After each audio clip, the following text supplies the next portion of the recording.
Let's go. Day 2 of the LLA spring playoffs, and we have what should be hopefully a better matchup than we've seen, not just yesterday, but throughout the course of this season. We have us some Isurus and Rainbow 7 action for this, as that is not what they were supposed to show.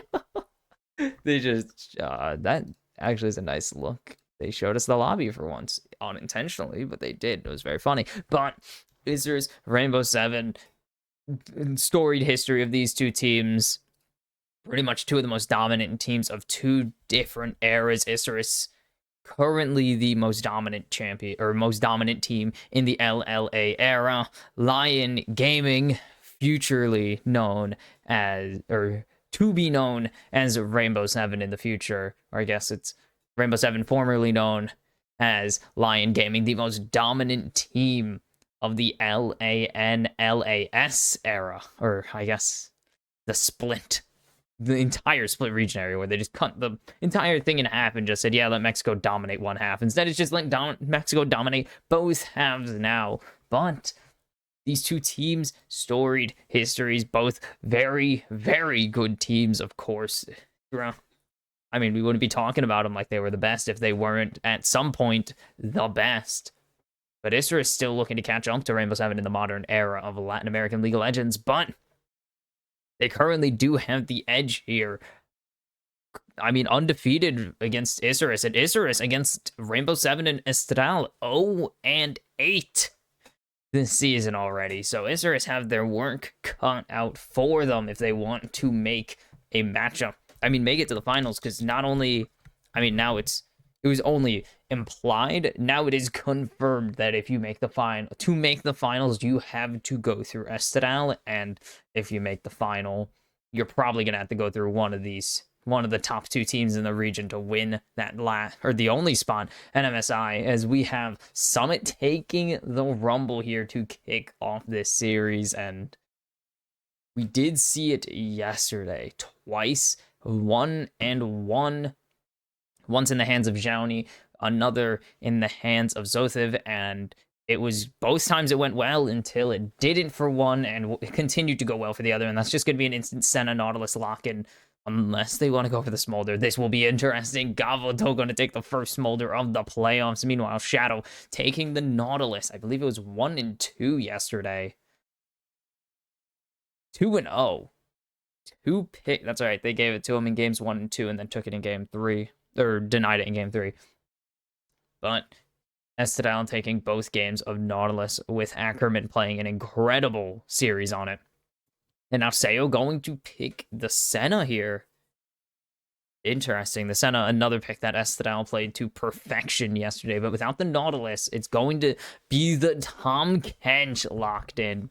And this is a champ that we just haven't seen a ton of in pro play at the moment. He's really gone down in prio, as his mini rework did make him a significantly less valuable support, because you don't have the Devour up all the time. That Devour 28-second cooldown, but it was very powerful. Now it's Lock Divine level 6 and cooldown. And it's going to be Udyr to try and counter this Rumble, but I feel that we've done this song and dance before. I feel like we've done this song and dance before with these two teams. No? The Rumble Udyr, pretty sure we've done it already. Especially when it comes to Isurus and Rainbow 7, as that's Lee Sin taken away from Onfleek, and Rel taken away from Odie here. Yeah, it has to be Odie. There's no chance that this is a potential pivot at all. There's no chance they pivot this, because then you would have to put Kench top, Rumble mid, and that's if they even want to pivot it, and they don't.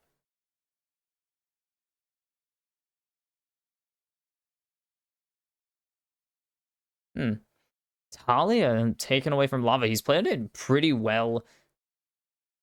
Obviously has played it pretty well. But I don't know well enough. Urban is Onfleet going to be taken off the Sejuani. Sejuani kind of just the fallback jungler that we've been seeing from most teams. From most junglers this season. And that's going to be the Volibear. what is it? It's 5-2 now. Yeah, 5-2 in the LLA. I don't know if it's actually improved since yesterday. Let's check. Is this being played internationally? Nope, 7-6. It's actually gotten worse. So LLA is the one region it seems to be compared or overperforming compared to the rest of it. No, we haven't seen this matchup. Okay. And it's going to be Odie on. Yes. Let's go. Odie on the Viego. It's just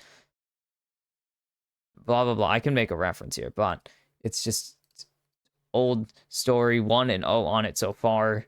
He's definitely not the one who's been playing the most Viego. Oh, Summit is going to the Twisted, or Lava's going on the Twisted Fate. And what is going to be the final pick here? Because there's not really, I can't think of anything. I mean, they might just fall back to the Azir here if they want to, but no, Andy would fail miserably in this lane, in this matchup right now. And he's just not strong in this meta in terms of pro play, especially when you need to work into the Twisted Fate. And why I was going to say that is because you can't match Twisted Fate's rotations, so why not just steal the rotations? If you're going to go into Twisted Fate and you can't match his rotation, just steal his rotation and match it that way. And Isers have got themselves a nice little comp here, but it's all really going to revolve around this top lane matchup and if Gavato can get farm. Those are kind of the two things that I see massively impacting this matchup right now. Is Udyr going to be useful? Because 95% of the time, the answer is no. The very rare times that it is a yes, it works beautifully. He kites, he does damage, he tanks so much more damage in return, nukes turrets, but we haven't really seen that break out. Again, 4 wins on the split, including playoffs for Udyr. So it is really a matter of, is he actually going to do the thing that he's planned, that he's drafted for? Is he just going to lose lane again? Like, it's so easy to see these matchups where he just loses lane and loses, especially against Rumble. It's just not really optimal. God, this is so pretty. Love the art they do for this stuff. But really, I've been just kind of seeing it. It's been drafted almost every single day of the split in the LLA, in almost every other region, and it hasn't worked out. So that's really going to be on Pon to show up here as they are looking for their first win against Rainbow Seven all year, as we are onto the Rift to close out the first pair of days of playoffs. And we can already see Rumble going first strike here. Interesting. Okay, so we have 2 first strikes on the map. And I'm already intrigued, to say the least, because these are not typically champions you would take. Or not. Okay, no, the Rumble you could take first strike into this matchup, but Silas into this matchup, I don't know. And that's Lion's already forced to flash out as Gavato Shadow collapsing with Kazayan on fleek to get a key summoner out, because he's not starting W. There's no way he starts W. He already starts Tongue Lash. You take E second. So it's going to be a little bit before that Abyssal Voyage comes through. Or is it Abyssal Dive? And I'm thinking of a different ability. It's Abyssal Dive, isn't it? I'm old. Or dumb. I'm not even old. It's been named that forever. I'm just dumb. And I was going to point out the Tahm Kench teleport, but he honestly, it makes more sense to have teleport on than Nautilus at times, as the hook doesn't connect there. Unfleet, my god, just wipes that turret off the map. Or wipes that camp off the map. My god, that was insanely fast. As Summit, yep, I'm just going to use the Electro Harpoon level 1, abuse his range advantage here to get some early poke onto Pon. Pon able to match it, but Summit going to be able to lay down way more of it. Pon really needs his evolved ability to be able to do anything. Summit, all he does is press Q and E, and he can out-kite and out-damage Pon constantly. As you can see right here, just putting down the Flame Spitter. Pon can chase. He will get some stacks actually off of this, but Summit, for the most part, should be able to trade back in kind, as Kaze getting traded out in mid lane. And, I mean, Rainbow Seven have themselves a trio, a cool quartet is the correct word, a quartet of carries they can play around here. They've had plenty of games where they've played around different carries. Lava and Summit have been carry partners. Odie and Lava have been working really well as carry buddies. Sayo has not had as many chances, I would say, to show out, but he definitely, of course, is more. He can put on the carry if he needs to, but it's more frequently been Lava or Odie, it seems. And Summit eventually just scales or plays tank and doesn't really get to show out, as Summit and Pawn trading again, but Summit just standing there with that the flame spitter, and just, it's a lot. Meanwhile, for Isurus, it really has to be Kaze and Gavato.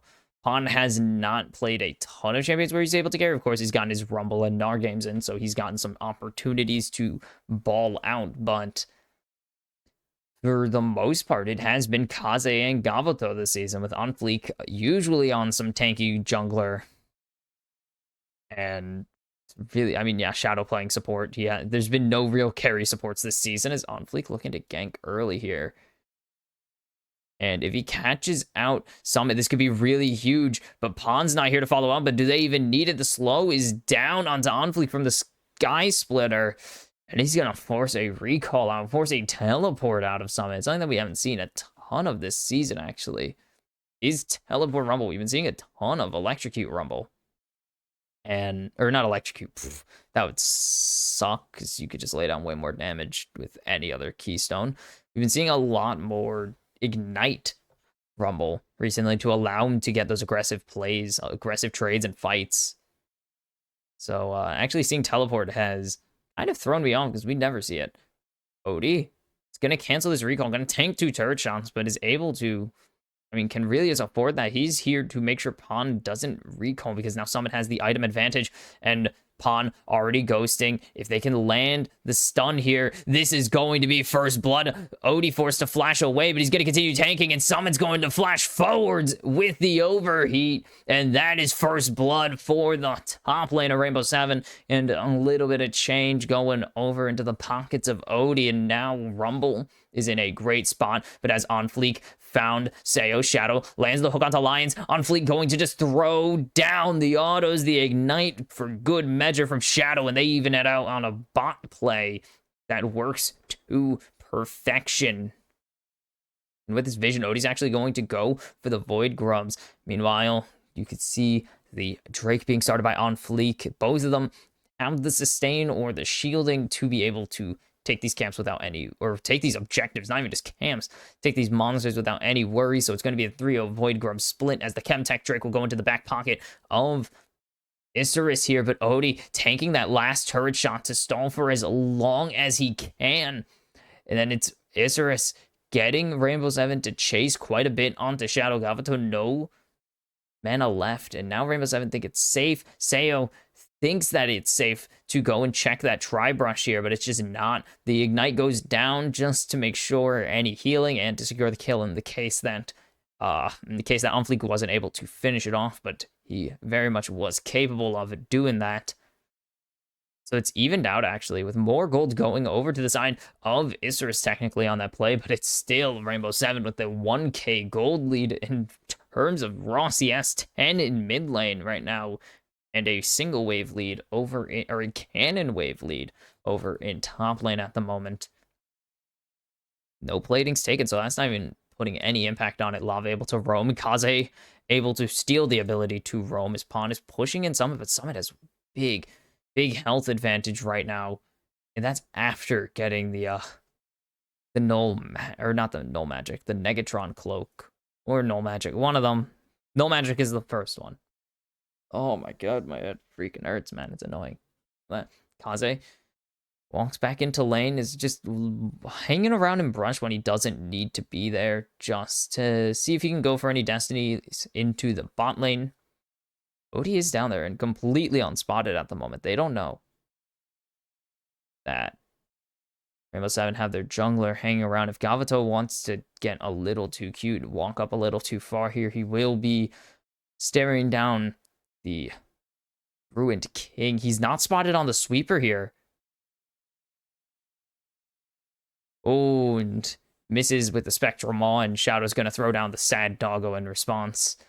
And Odie will just walk away into the Pixel Brush and clear out that control ward while he's at it.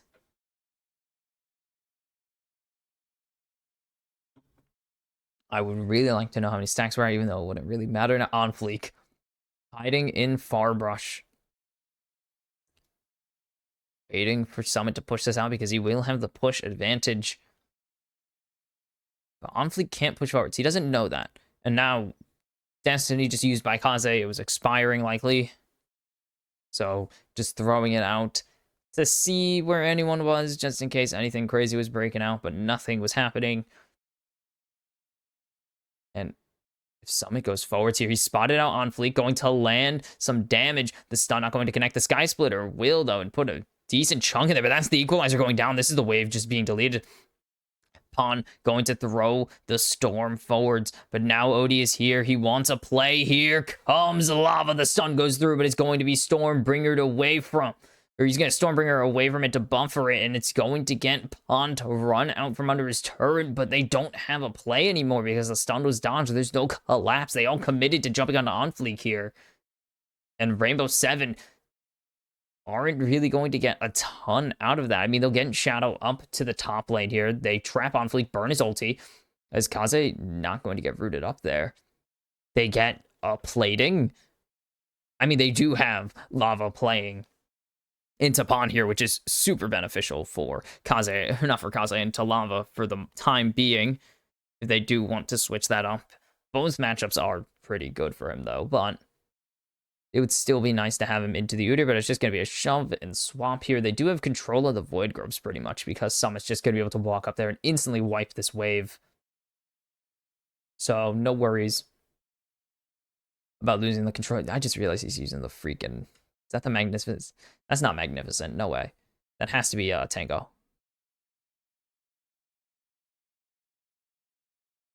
Anyways, that was irrelevant and dumb, but I want to point it out because I thought it was the Magnificent Twisted Fate, which is a terrible skin.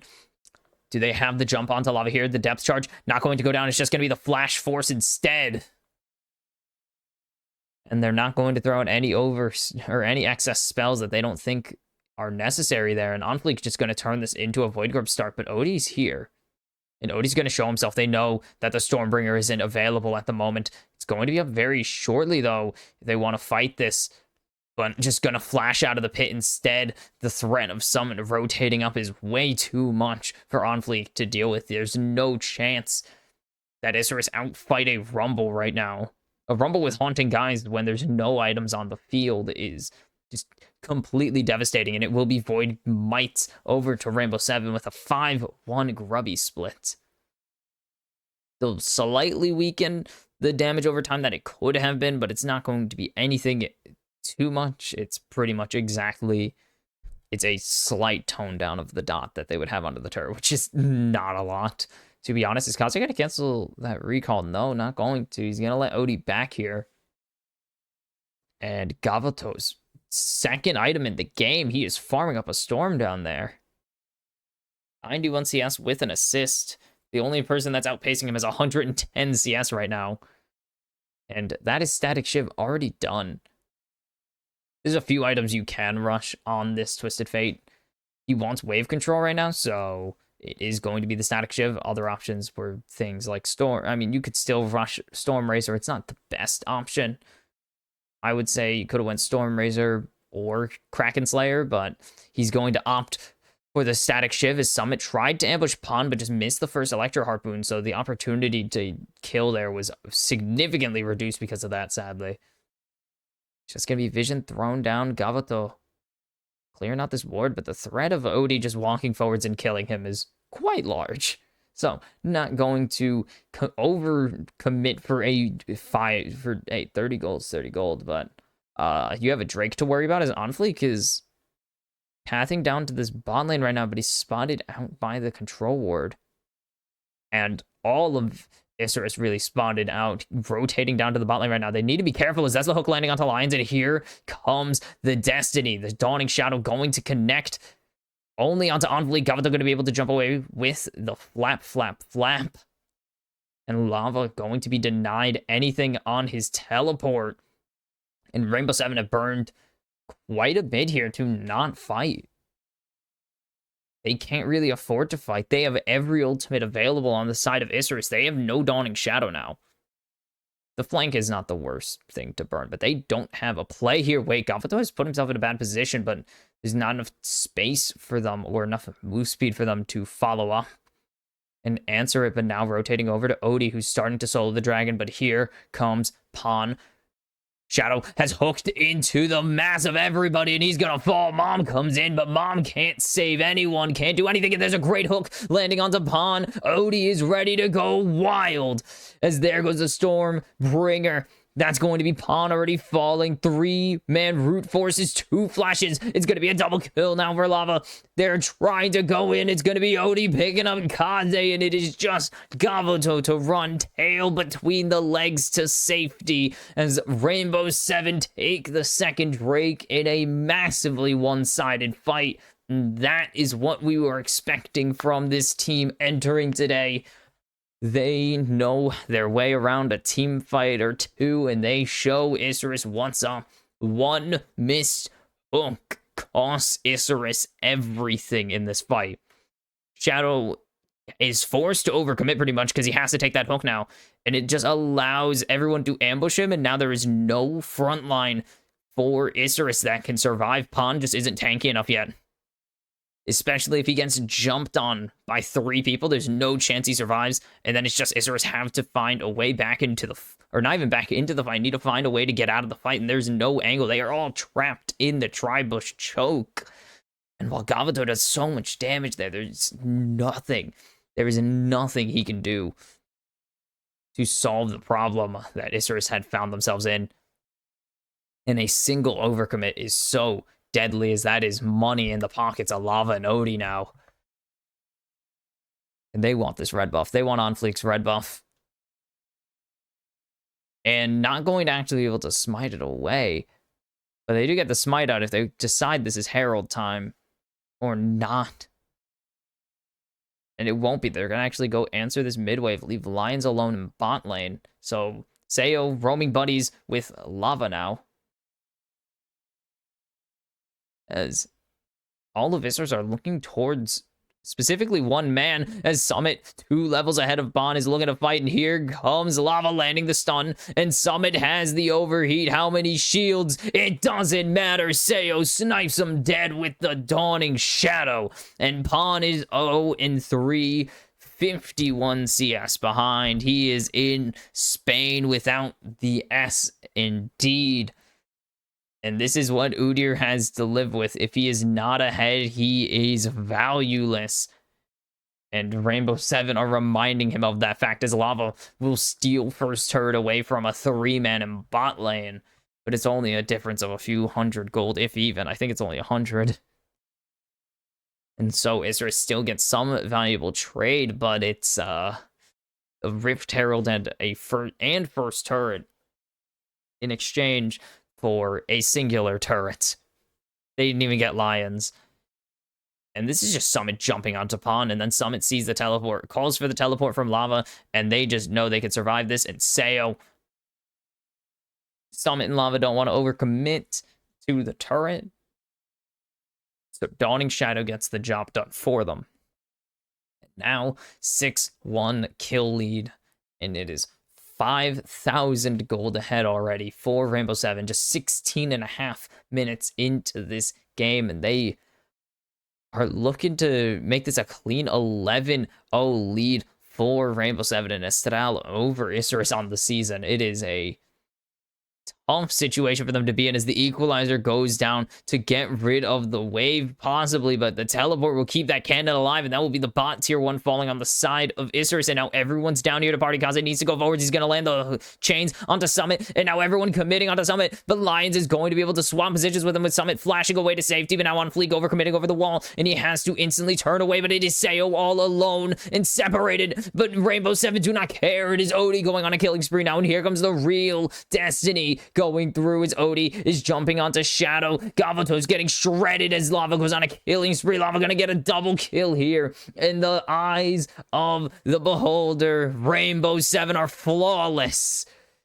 And now Kaze getting locked down here by Lava, but it's not going to get any kills. But another Rift Herald's coming down. Kaze needs to cover this turret, and Lions has passed the driving test and has crashed the Herald successfully. Meanwhile, in mid, it is Summit taking this tier 1, and it is a war on 2 fronts for Isurus, and they are losing both of them. As Rainbow 7 are just toying with their food at this point as they gain a 9,000 gold lead. They use the Herald to escape just as that extra level of safety. Oh my goodness. And Rainbow 7, this should have been such a lost fight. The moment they get onto Summit, this should have been a free angle for Isurus. They lock down Summit. He's able to flash away. The mom does so much damage, though. The jump over the wall into 4 members means that Onfleek needs to turn back, and now they turn the eyes onto Seo, but they don't have the chase down. And so Seo gets away with his life. Onfleek will die in the 2v1, and now that just allows Rainbow 7 to go in 4v4, teleport Summit back into mid to start sieging. And now it is just everyone is fed as hell on the side of Rainbow 7. The damage. Lava is a menace. And remind you, why Twisted Fate is a broken mess at the moment. It needs to be toned down. Or, well, I guess on patch, not live. On this patch that they are playing on, which is 14.4. 14.5, I think, just dropped, and they did tone him down. They toned down his crit modifications a lot. 4-0-4 on this Twisted Fate, 3-0-3 on Odie right now, as that is a second Drake taken for Rainbow 7 while talking about the jungler, oddly enough. Rumble pretty much only has assists, but Summon doesn't really care. He has put Pawn in such an unplayable position that it just doesn't matter at this point of the game. It's just going to be hard to play as Udyr. There's no real damage you can tank at the moment. You're not tanky enough to survive anyone. Lava will tear you to bits. Odie would tear you to bits. Even with the Rooker, and Summit is still shredding you. So what is the point? As now Rainbow 7 just running into Isurus's red side jungle. They want to steal away this red buff. They will force the smite out of Onfleek, and now they're going to commit. There's the Abyssal Voyage coming in, but here comes the Lava, and that's going to be the Stormbringer over the wall. But now the teleport from Pawn instantly brings him into the fight, but he's just going to run into mid, and now Rainbow 7 taking this top tier 2. The Sky Splitter is going to do no damage. The tier 2 is down. Lions positioning more aggressively. No Sky Splitter or Stormbringer available if they can get onto Onfleek, but they won't be able to. He's going to be able to escape. And Rainbow 7 get exactly what they came for. They get the red buff and then some. They get a bunch of stuff out of Isurus. I mean, Stormbringer and teleport out of Pawn is huge. That's a lot of souls. But then they get the tier 2 on top of it. Icing, cake, all the above. And now it's a 10k gold lead that Isurus find themselves down. Or they find themselves on the wrong side of it. They need Gavato to scale. 217, he's so close. So damn close to that stack level that would actually allow them to start fighting way harder. 3 more stacks. 2 more. Not 1, I'm dumb.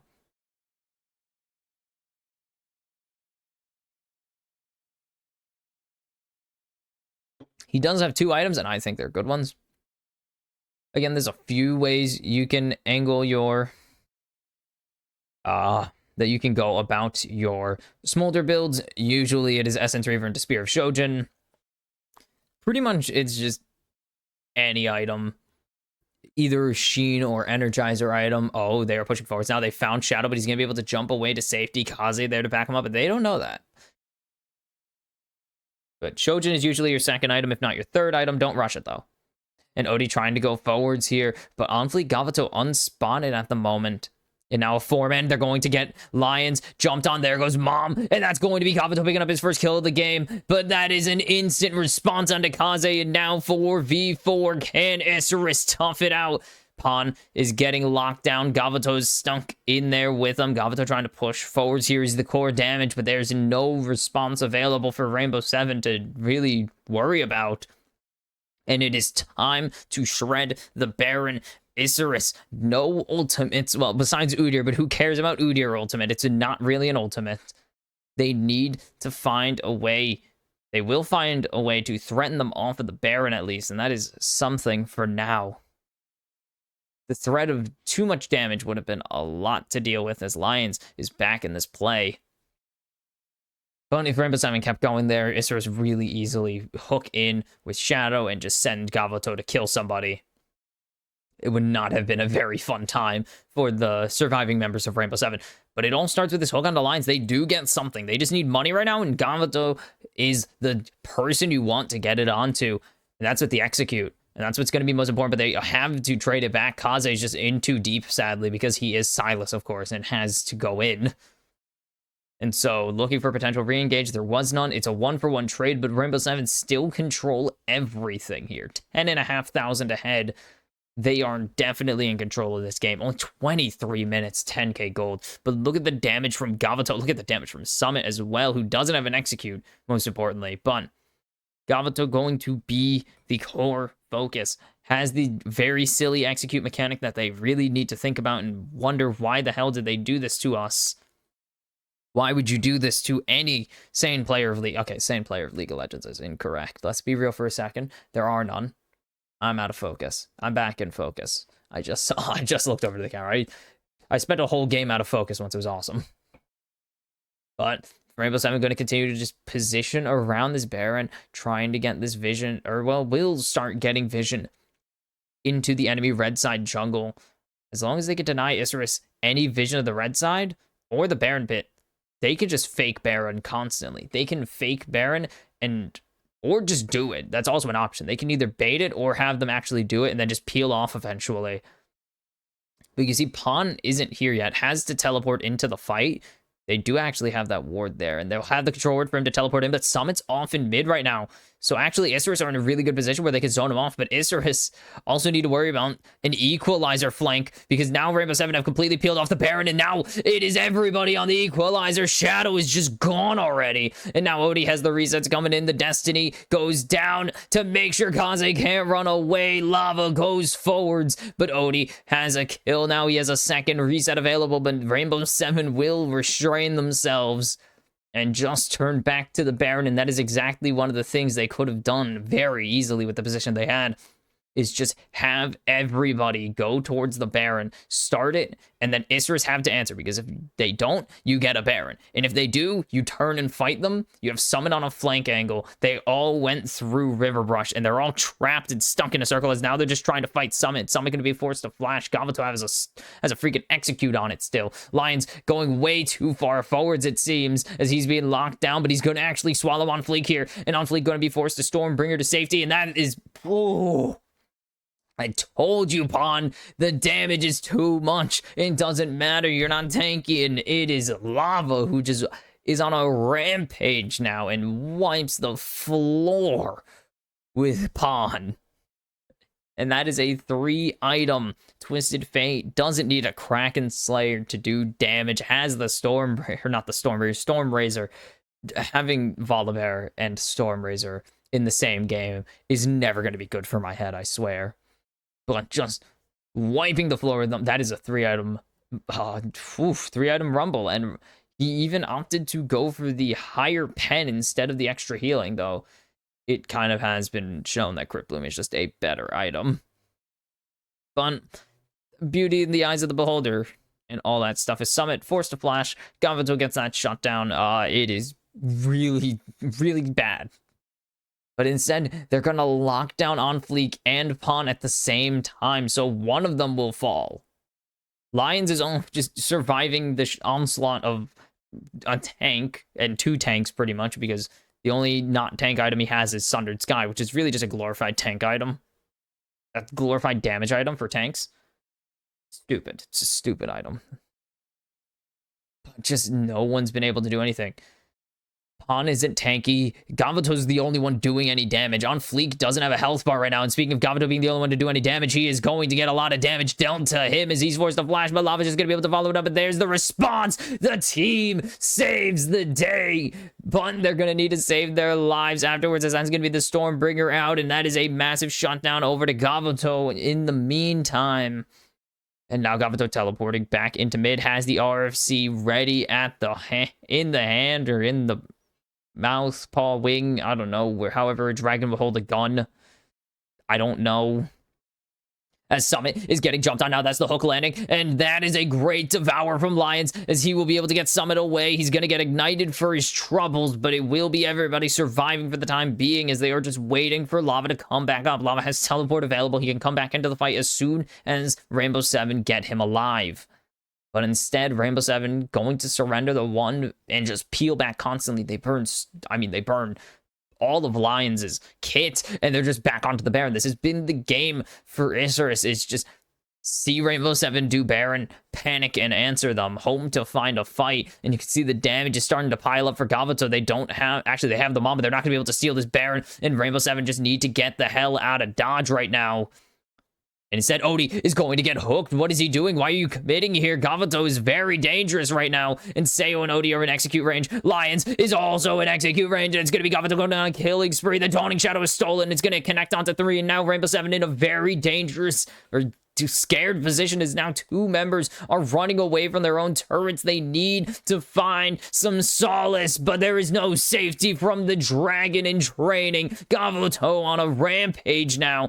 It's going to get rooted up, but it's Kaze finally able to do something, going to get a shutdown onto Seo. Rainbow Seven are falling. It's a double kill for Kaze, and a pair of shutdowns, and Isurus have masterfully found a way back into this game. And now the shoe is on the other foot. They're 10k gold down, but they are fighting Rainbow Seven like they are even. And Odie trying to find something, but he has nothing to steal. He has no chance of living, but maybe he's found the one angle. Odie's running away, and now Lions is here, but that is not a very high damage member. You can't fight with that. And instead, it's just going to be to get on fleek and Kaze to run away. And Rainbow Seven have severely thrown this lead. And it starts with Odie just doing this. Odie thinks he can fight. And that is what's going to cost Rainbow Seven this entire game, because now Rainbow Seven need to position around saving Odie, which isn't going to work at all. Wasn't possible. They have 2 members with the Baron still. But it is a confusing overcommit. They're even going to give over Seo here. They had 2 members with the Baron. Summit recommitting. They give over all the Baron. I thought Summit at least left, but no. Rainbow Seven just handed over everything. They got the blue. What is he trying to do here? Those are 2 members. You can't fight them. Okay, Odie has 1. Never mind. They have 1 guy with the Baron. Oh my god, Rainbow Seven. How are you supposed to beat Estral? Why are all these teams throwing all of a sudden? Like, my goodness. Why? I don't know why Odie wanted to fight there. I really don't. I know he missed the stun, and that's whatever. Why do you fight? Odie, you literally got yourself hooked. And your team killed thoroughly trying to bail you out. I mean, it's still a massive lead. It is still almost 11,000 ahead for Rainbow Seven, but Gavuto is going to be a problem. And now Kaze is going to be a problem. 3 items on this Silas. He was barely 2 items just a minute ago. He was 0-3-1 just before the Baron, and now he is 6. He's freaking... He has 5 more takedowns. How? Destiny goes down. Just to see if anyone's rotating top lane to answer Lava. Lava's just going to continue to push this out. Has the teleport available in a moment if he wants to jump into this dragon fight. Why'd I say it like that? If he wants to jump into this dragon fight, but he's going to be able to also take away quite a bit of this. Quite a bit of the inhib, as he's just shredded the turret already. And now the equalizer going down. Is Odie going to be able to get this? This would be Cloud Soul if they would get it, but they wouldn't. And now it's going to be an objective bounty as somebody's getting locked out, but there's the Dawning Shadow, and here comes... Nope, never mind. Doesn't even come. They know Kaze isn't coming, so maybe this is a chance as Isrus have low health bars blinking on their screen. Meanwhile, Lava has gotten an inhibitor for his troubles, and he's just gonna run away. Lava is going to be free to leave anytime he chooses, and he's going to teleport to bot lane. This guy is a madman. Meanwhile, they are fighting in mid at the moment, trying to siege this tier 1 on the side of Isrus. And they will eventually get it. But their tier 3s are falling. It is one freaking dude in your base, and you can't fight him. But now Kaze's jumping in. He doesn't hit the stun. He's going to go golden. He needs Pawn to land something here, as he will get the stun. And Kaze goes on a killing spree. And eventually, the bad man sieging the turrets will fall after getting 2 turrets and an inhibitor. My goodness, Lava. Lava going on the ultimate trolling mission for Kaze. Standing in front of his face, sieging an inhibitor, ulting or getting him to burn his own ulti, destinying bot lane and wiping that turret out as well. My goodness, Lava. It might have not been an even value trade, depending on how you look at it, but that was awesome and stupid, and I loved it. And he got Wit's End, so it's not like it mattered. He's full build. Guy is already full build. I mean, 33 minutes, I say already. Most people are almost full build. QSS.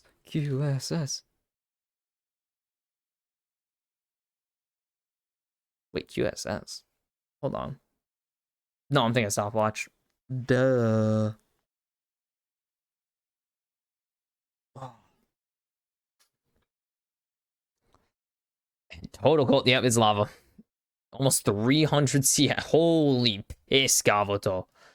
Wait, is that not Gavoto at top? I mean, he has the bonus gold. I don't think it's that much bonus gold.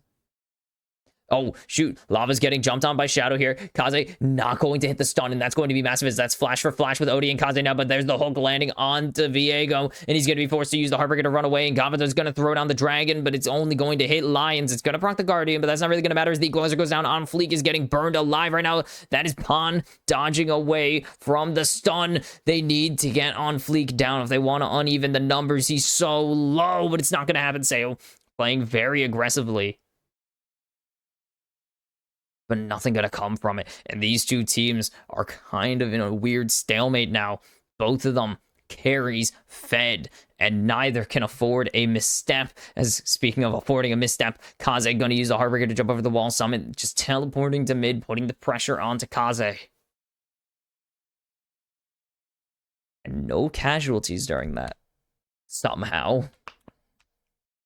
Don't ask questions you don't want the answer to, I guess, as Issert's going to start clearing out this vision in the river, but Summit has a lot of damage. Look at how hard he chunked Kaze right there.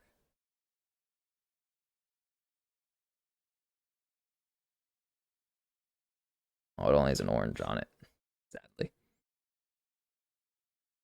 Sorry, I'm looking at a can. Nodi going to jump away. Spectral Mob, but that's a hook landing already, and that's gonna be the Heartbreaker out. Mom comes down, the Equalizer connects onto nobody. Meanwhile, the Dragon Mom connects onto nobody, but Sayo is getting shredded. Holy piss, that was a freaking Q. And speaking of getting shredded, that is Gavoto going unstoppable as he just melts.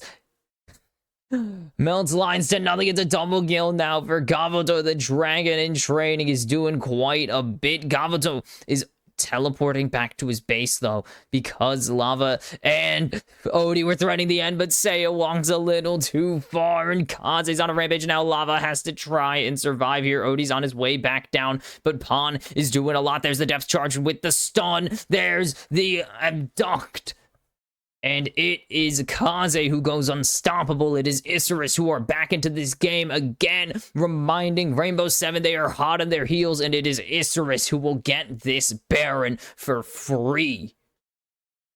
After so long on the back foot, Gavoto has been coming in huge. Shadow has been coming in massive with these hooks, finding the most important target every single time. It literally doesn't even damage Lions. And then Gavoto, Q, Sayo has to run. Q and Equalizer from Kaze is really big. And then Summit gets locked down. And then Sayo, seeing everybody leaving, thinks he can chase. but he can't. And now Isurus going for the Drake. Thought that it was possibly going to be Odie trying to solo it, but it's not going to happen. And now Isurus have a chance to even out these dragons, and Rainbow Seven need to find an angle. They're just going to throw the equalizer onto Gabato, who doesn't take any damage, but he's going to be able to steal the Drake solo away from them. And now the Stormbringer goes down. He is down. On Fleek is down in response, though. Kaze trying to get Summon, but it's going to be Kaze who gives his life in the end. A huge shutdown going over to Summon. And now Shadow is getting locked down by Lava, but Lava has no way to continue to go forwards. It is 2-0, and the Drake Soul stolen by the Flame Spitter of all things. And now Rainbow Seven pushing S5, looking to end this game of insanity. A crazy back and forth game. Shadow gets locked down by the root of Senna, but they're not going to have a wave. Pawn just wipes it out immediately. It will be the third inhib, though, and they are triple inhibbed. They still have Baron minions at least, but it is not looking good for Isurus after they have somehow been in control for most of the back half of this game. Now they are on the wrong end here. They are in the stressed out part of this game. Thankfully, their Nexus isn't exposed yet, at least, so they have that. 45,000 Smolder things. Smolder things, usually you'd be like, oh, Summit's doing so much. Smolder's doing more somehow. Because Smolder. It is insane how much this champion does right now. They really need to tune him back. He is a bit too good. But whatever. You know what? Full build has the Mercurial Scimitar, which is not something I say on a regular basis. I don't even say this on a semi-regular basis. Or a severely infrequent basis. This basically never happened. This is my fifth year of watching Pro League, and this is probably the first time I've actually seen Mercurial built in a game. It's crazy. You barely ever see this item get built. Like, I mean, there's the famous Quicksilver Sash moment, but that's about it. But here it is, the Crypt Bloom in hand for Kaze. That is going to be really big as well. He's had it for a little bit as well. On top of that, I feel that it's something that Summit should have went for here. He has time to pivot, of course. He has so much money in his back pocket, but now with the triple inhibs really being a problem, they are getting pushed in on 2 waves. They have 3 stacked minion waves on both lanes right now. And Isurus are just trying to clear it out. The Smolder's doing so much to do work on it, but Shadow's going in, and he's locked down 1, but it's not going to matter as Odie goes unstoppable, and Pawn is way too far forwards. The health bars are shrinking severely on the side of Isurus. The Equalizer comes down and barely does anything at the moment. Odie just trying to land hooks, not landing any, though. And he's back to Viego, which he could play a little better than the Nautilus, I hope, as the Equalizer for real comes down. That's the first Nexus started falling on. Fleek is trying to jump onto Lava. Odie is getting jumped on by Kaze, but it's not going to matter. The Stormbringer comes down, but somebody's just burning one person alive. The God Bear cannot stop a Yordle in a mech, and it's Gabato versus the world, but there's no mistakes to be made. Rainbow Seven play it clean to close it out and take a hectic 1-0 lead in this series. What are they doing? What are Rainbow Seven doing? What are Isurus doing is a better question. Both these teams did not want to win this game, it seems. Rainbow Seven such a massive lead that they threw it so damn hard. And then Isurus back in this game, and they threw it so damn hard. I mean, what the hell happened that game? That was insane. And somehow in all of that, Isurus were coming back. Not once did they lower the gold diff back below 8,000. Despite being thoroughly back in this game after a series of team fights. I mean, oh, that was a throw and a half from both of these teams. Which, I mean, I guess means that they played good, both played good at certain points.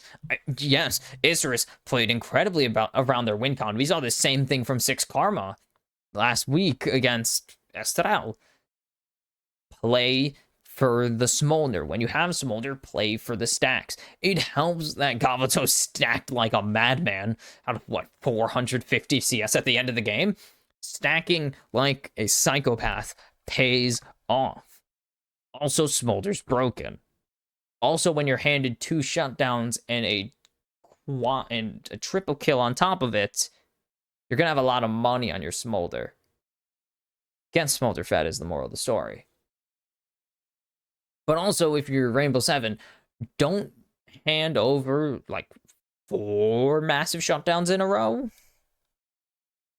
Twisted Fate in top lane. As we go through the highlight reel,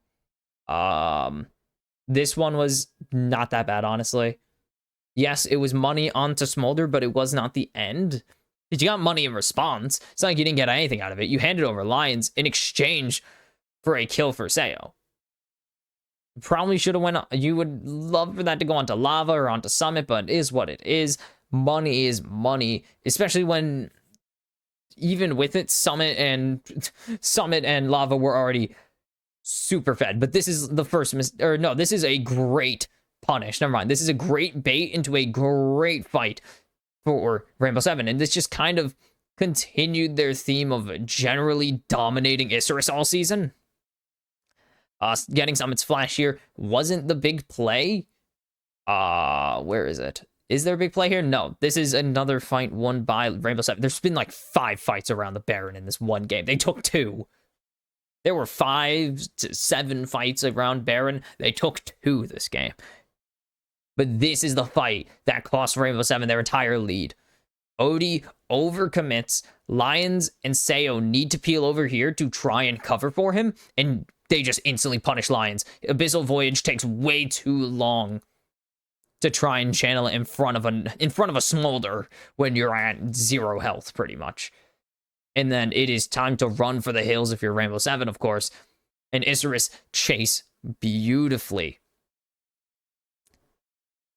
They saw Odie running. They pivot over to Summit and Sayo.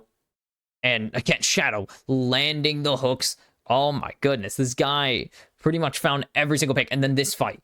Again, Odie positioned way too aggressively. They burn the equalizer, so there's no big back-off tool for them to stop.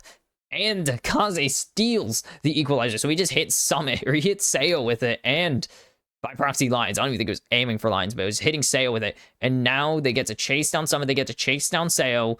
Gavuto continues to get money.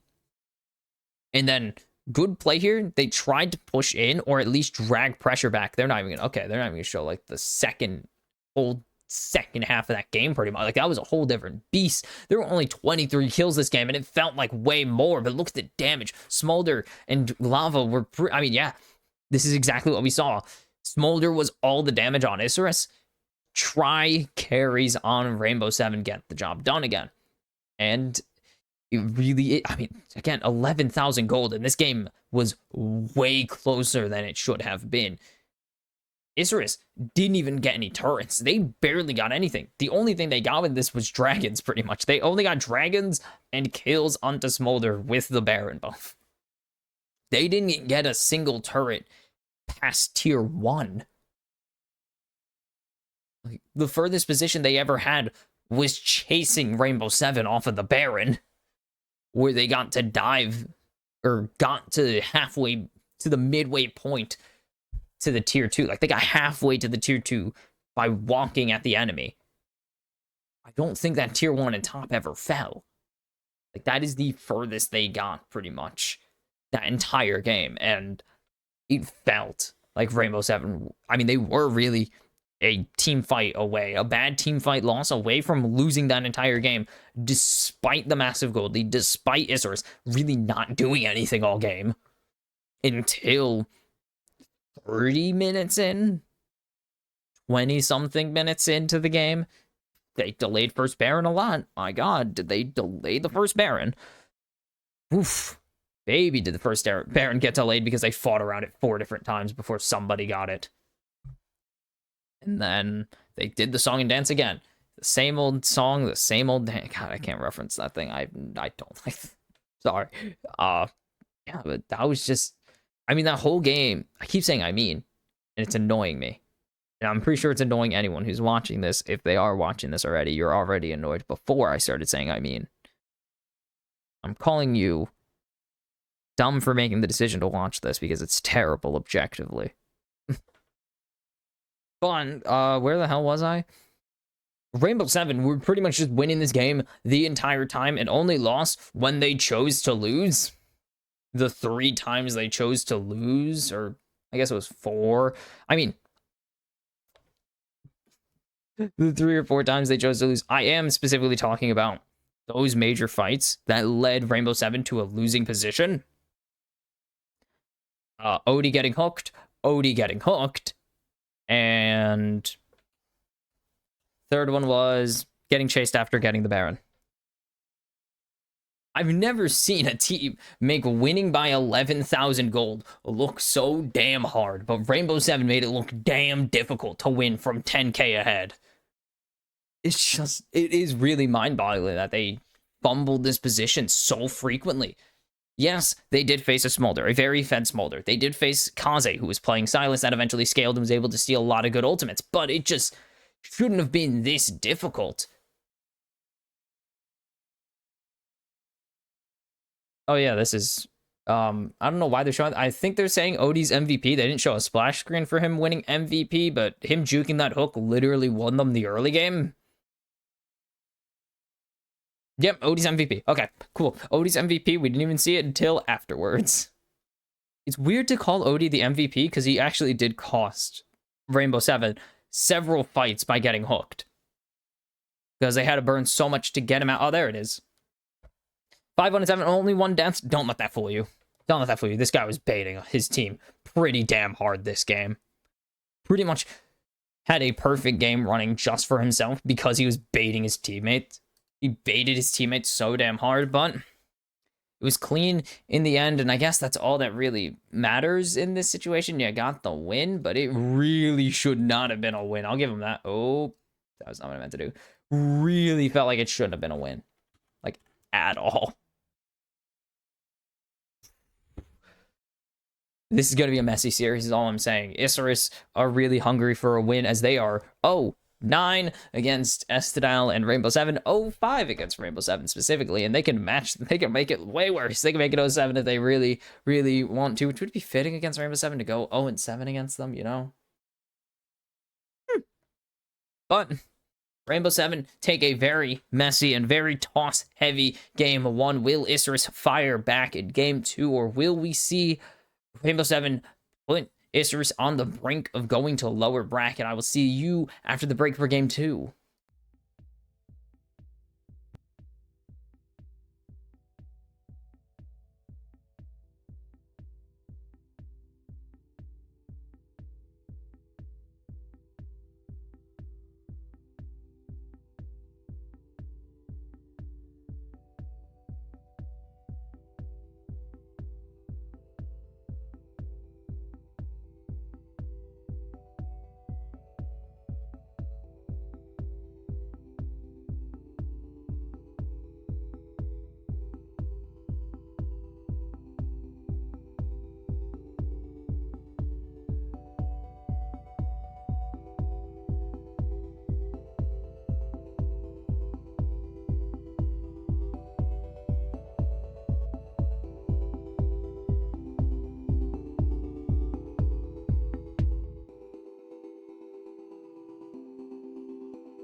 What's up? Welcome back to the Kimchi Cast for the LLA playoffs as we see Rainbow 7 up 1-0 against, I don't even know, is it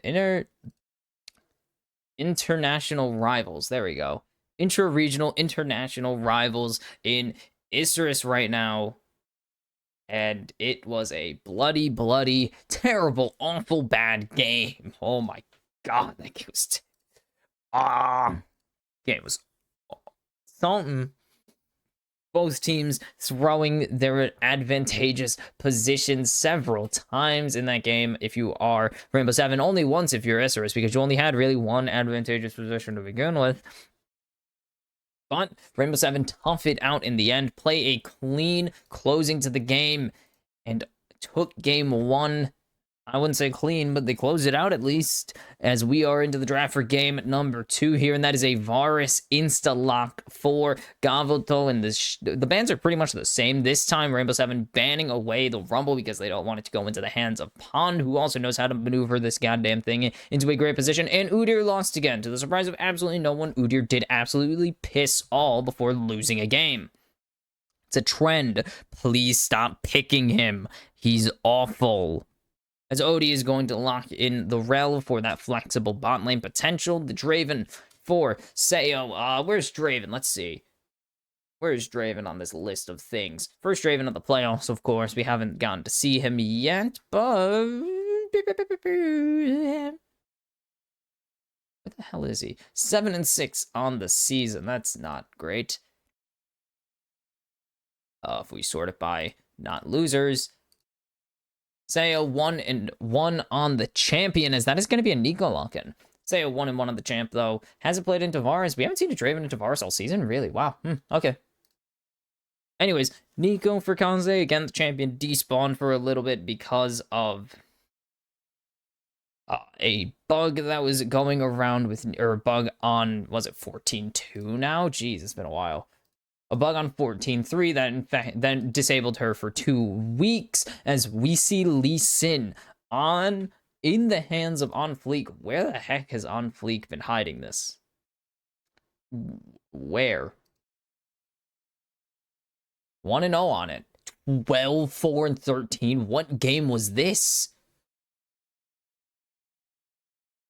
All Knights in the second matchup. I missed this game, didn't I?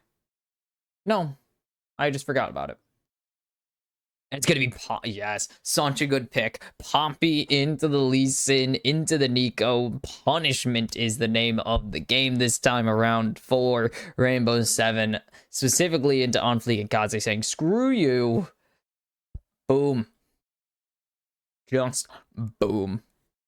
My God. My eyes hurt, man. My right eye's been bugging me recently, though. Renata and Twisted Fate taken away now. They know what Lava can do with this champion. They don't want to see it again. And Renata taken away, good counter into the Rel, and of course into the Draven, denying him the stacks temporarily, potentially allowing some extra time to deny him the kill overall, but that's really irrelevant. I don't know why they banned the Udyr. This thing is a pile of steaming garbage. It's bad and worse. Winless in the playoffs, and it doesn't get much better outside of them.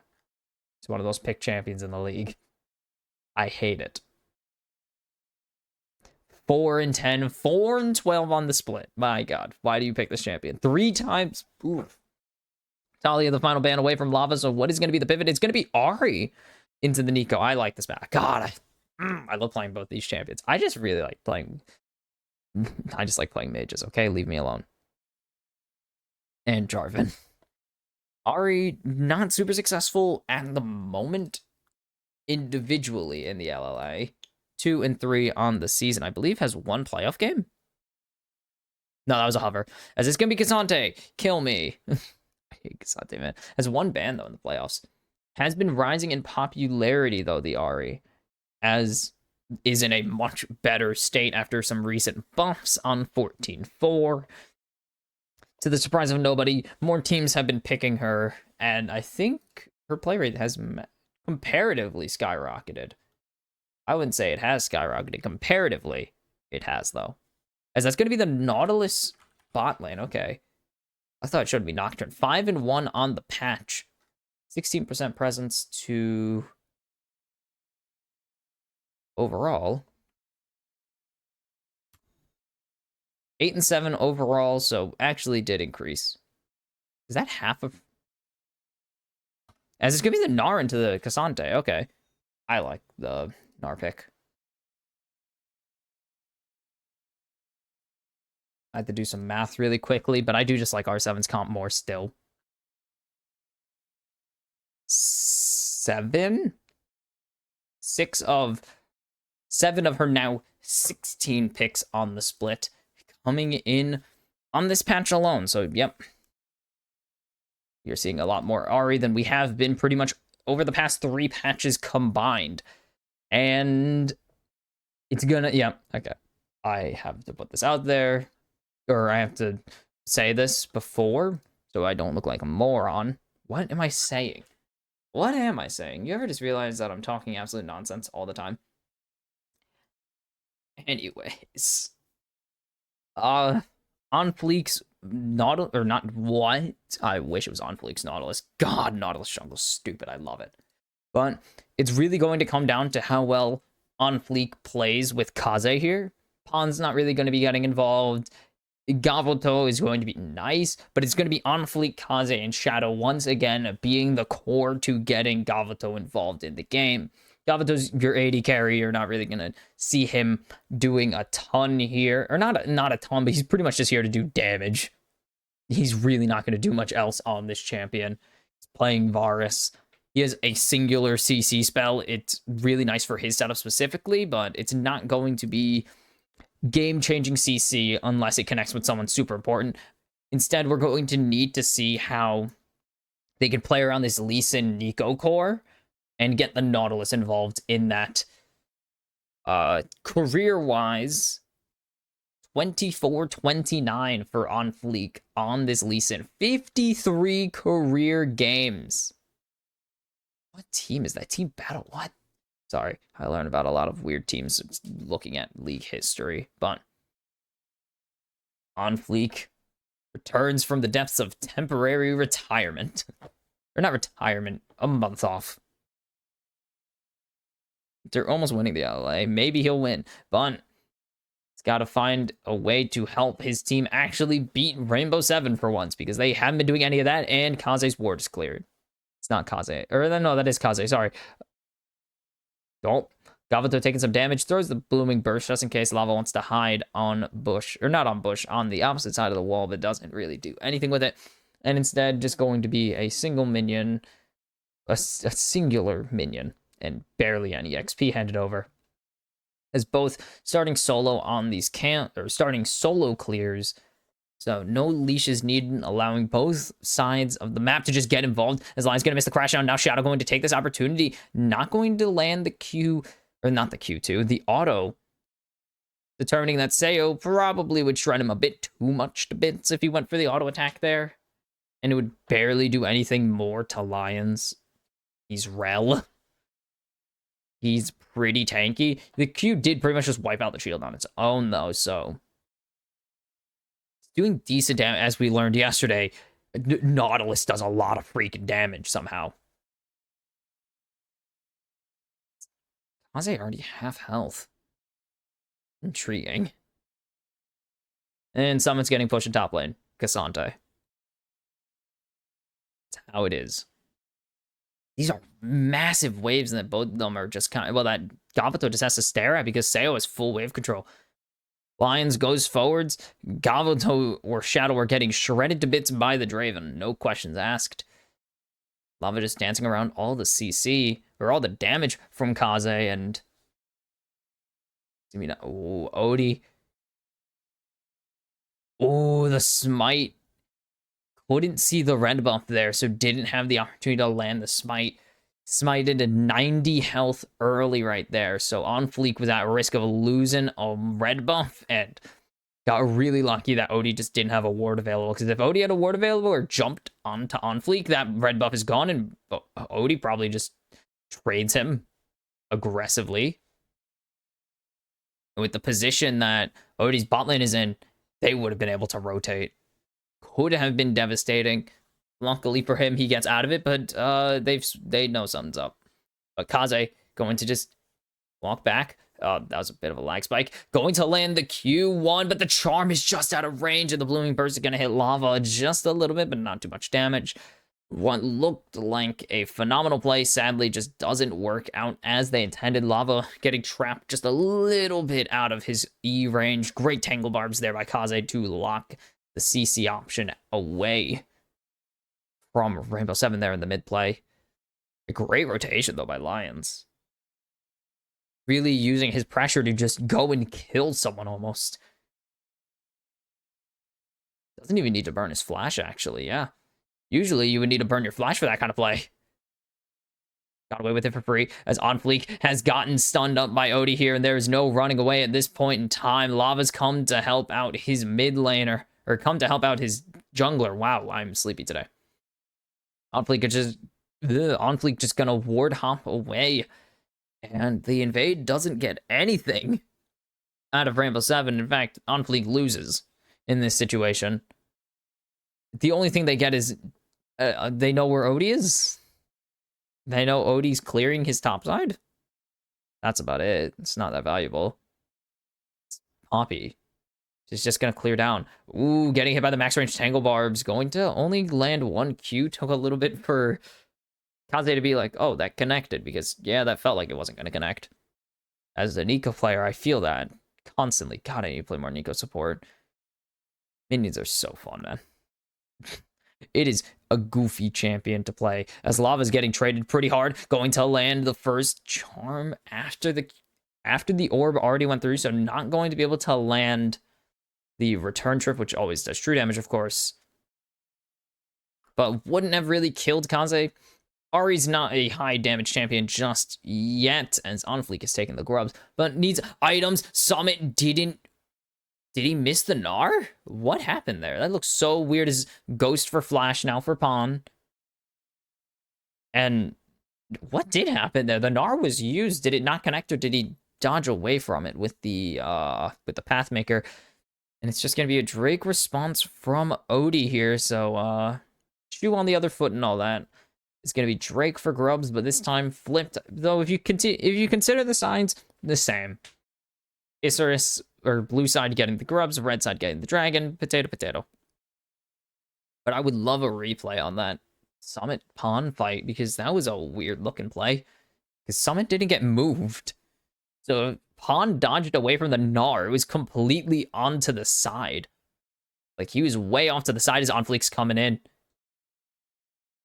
And he's going to get blocked on the wrong side. Odie with great awareness there. Now Kaze forced to flash away, but he's going to land a good tangle barbs. But Lions crash down after the shattering strike. And this should be first blood with the spirit rush of lava. And that is so well played from Rainbow 7. Denying the jump over the wall as Odie is going to get jumped on, but able to use the heroic charge. That one's the heroic charge. Yes. My God. Every day I'm going to forget it. But uses that heroic charge onto Odie to get away to safety. And now, nice Gnar there, actually, to make sure Pawn ends up on the wrong side if he wants to go all out onto Summit. Very well played there by the former, I don't think it was LCS champion or MVP. I can check. Really, no championships in his career. Great block there. Anyways, a good flash for Flash. And then cause a great flash Q into the crash down, and then goes to the plot blossom. That sounds gross. The Pomp Blossom, but it just doesn't really matter at that point. There's no chance he gets the shields back. There's the... Okay, that was an interesting ulti. Good Whirring Death, I guess. Okay, besides that, no one cares about those. Really, Summit has no championships in his career.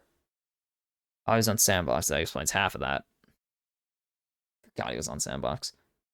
Almost made Worlds.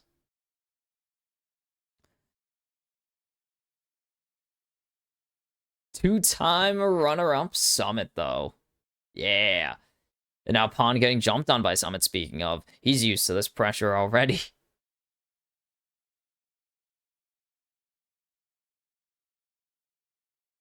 That's why he was on TL last year. God.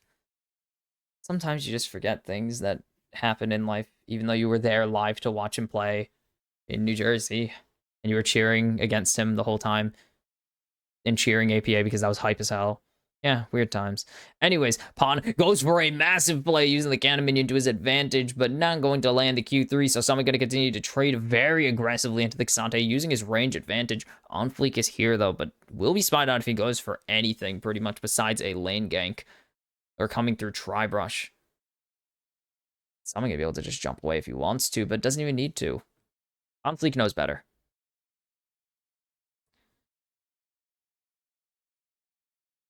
Is On Fleek better than Jose Dioto? No.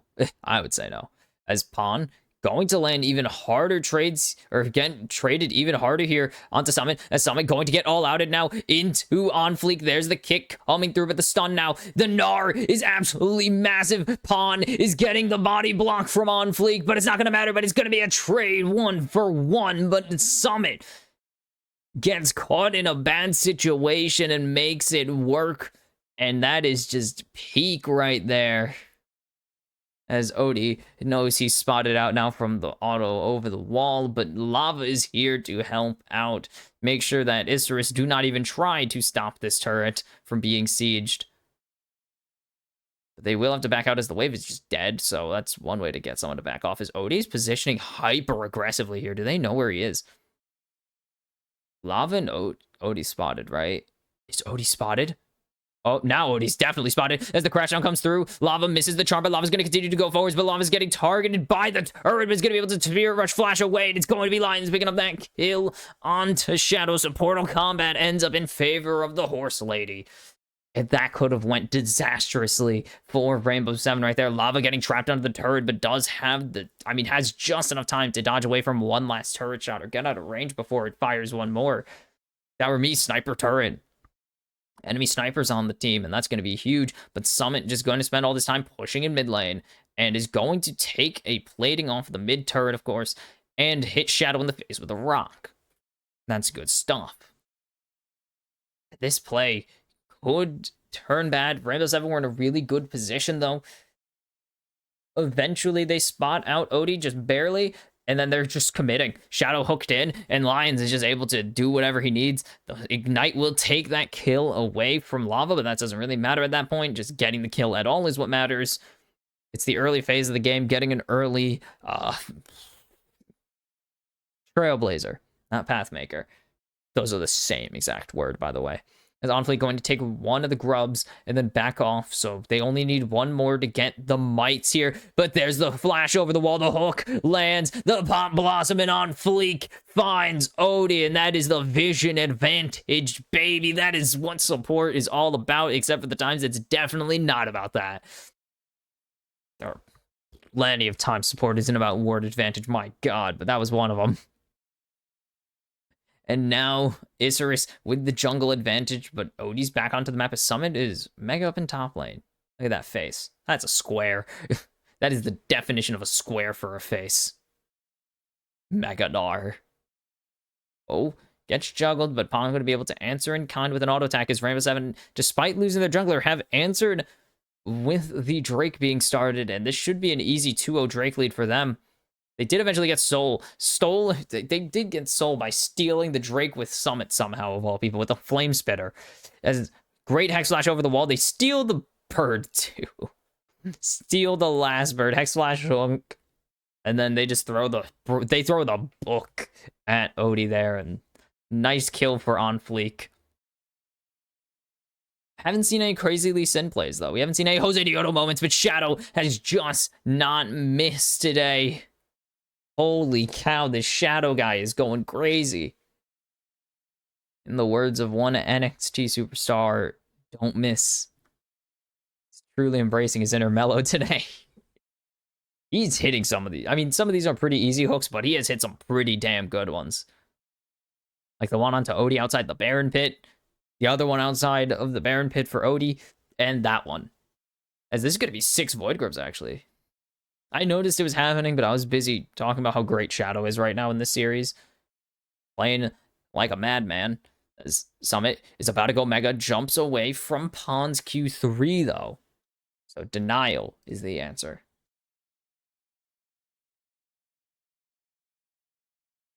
God, He played for Globant? Oh, Lava's getting soloed, though, down in the bot lane right now, but has the 2 Spirit Rushes to run away to safety as Kaze not going to land the Proto Belt into the Blooming Burst. But now there goes the Chain of Corruption, and Lions is going in, and there's Odie getting kicked. They're going to bonk one away, but here comes the teleport from Pond as he's trying to go all out on Odie, and he will. But will Odie be able to jump away? He's going to continue to get chased down here, but he's finally going to be able to flash out, and now Pond's in too deep. A nice Q3 doesn't stop Sayo from cashing in, and that can be valuable.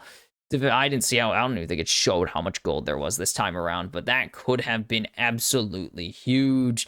It probably was. He hasn't died yet, so he definitely has a bunch of stacks. Oh, he was on Rainbow 7. There we go. I was looking for Shadow. He was formerly of Rainbow 7 fame, and has pretty much been on every single team. My God. Dude moved between LLA and LRN so frequently, you wouldn't even know. Or I guess CLS, and yeah. There we go. And now someone going to take out this first turret in the bot lane like a good little gnar. Lava covering his top turret meanwhile. This is impressively well played by Rainbow 7 for a team that just got jumped in their own jungle. And all the Rift things, though, going in favor of Isurus. So Rift Herald, 6 Void Grubs in their pocket now, but all the Void-themed characters in their pocket.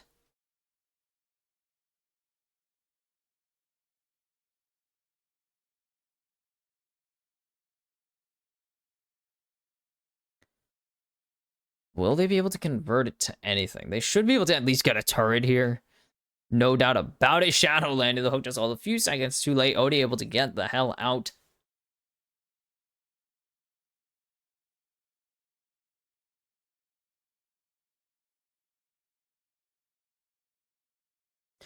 And now, sorry, I was digging through the boring. I was waiting and digging through some stuff. Digging through boring numbers that no person besides me cares about. But now, how far ahead is Sayo? I do want to see the gold, as that is Essence Reaver finish. I think he finished his first item around the same exact time as Gavoto, though, so that's not that big a deal. I'm gonna go here and here. Let's see if I can pull these numbers. Yes, we can pull the numbers. 1.2k in favor of Sayo right now in this bot matchup. So that is the power of the cash-in. Pretty equal in CS, but otherwise, this is a big diff, as Onfleet going to get a triple knock-up there with the kink, but no follow-up to go with it. The hook not going to connect, but the charm not going to connect either, so it is a complete complete wash as Summon is just sieging this top turret. And Summon gets a second turret. Now the Rift Herald's being dropped. They should be able to get this. They have so much damage over time. The Void Knights are going to spawn. They have a full wave.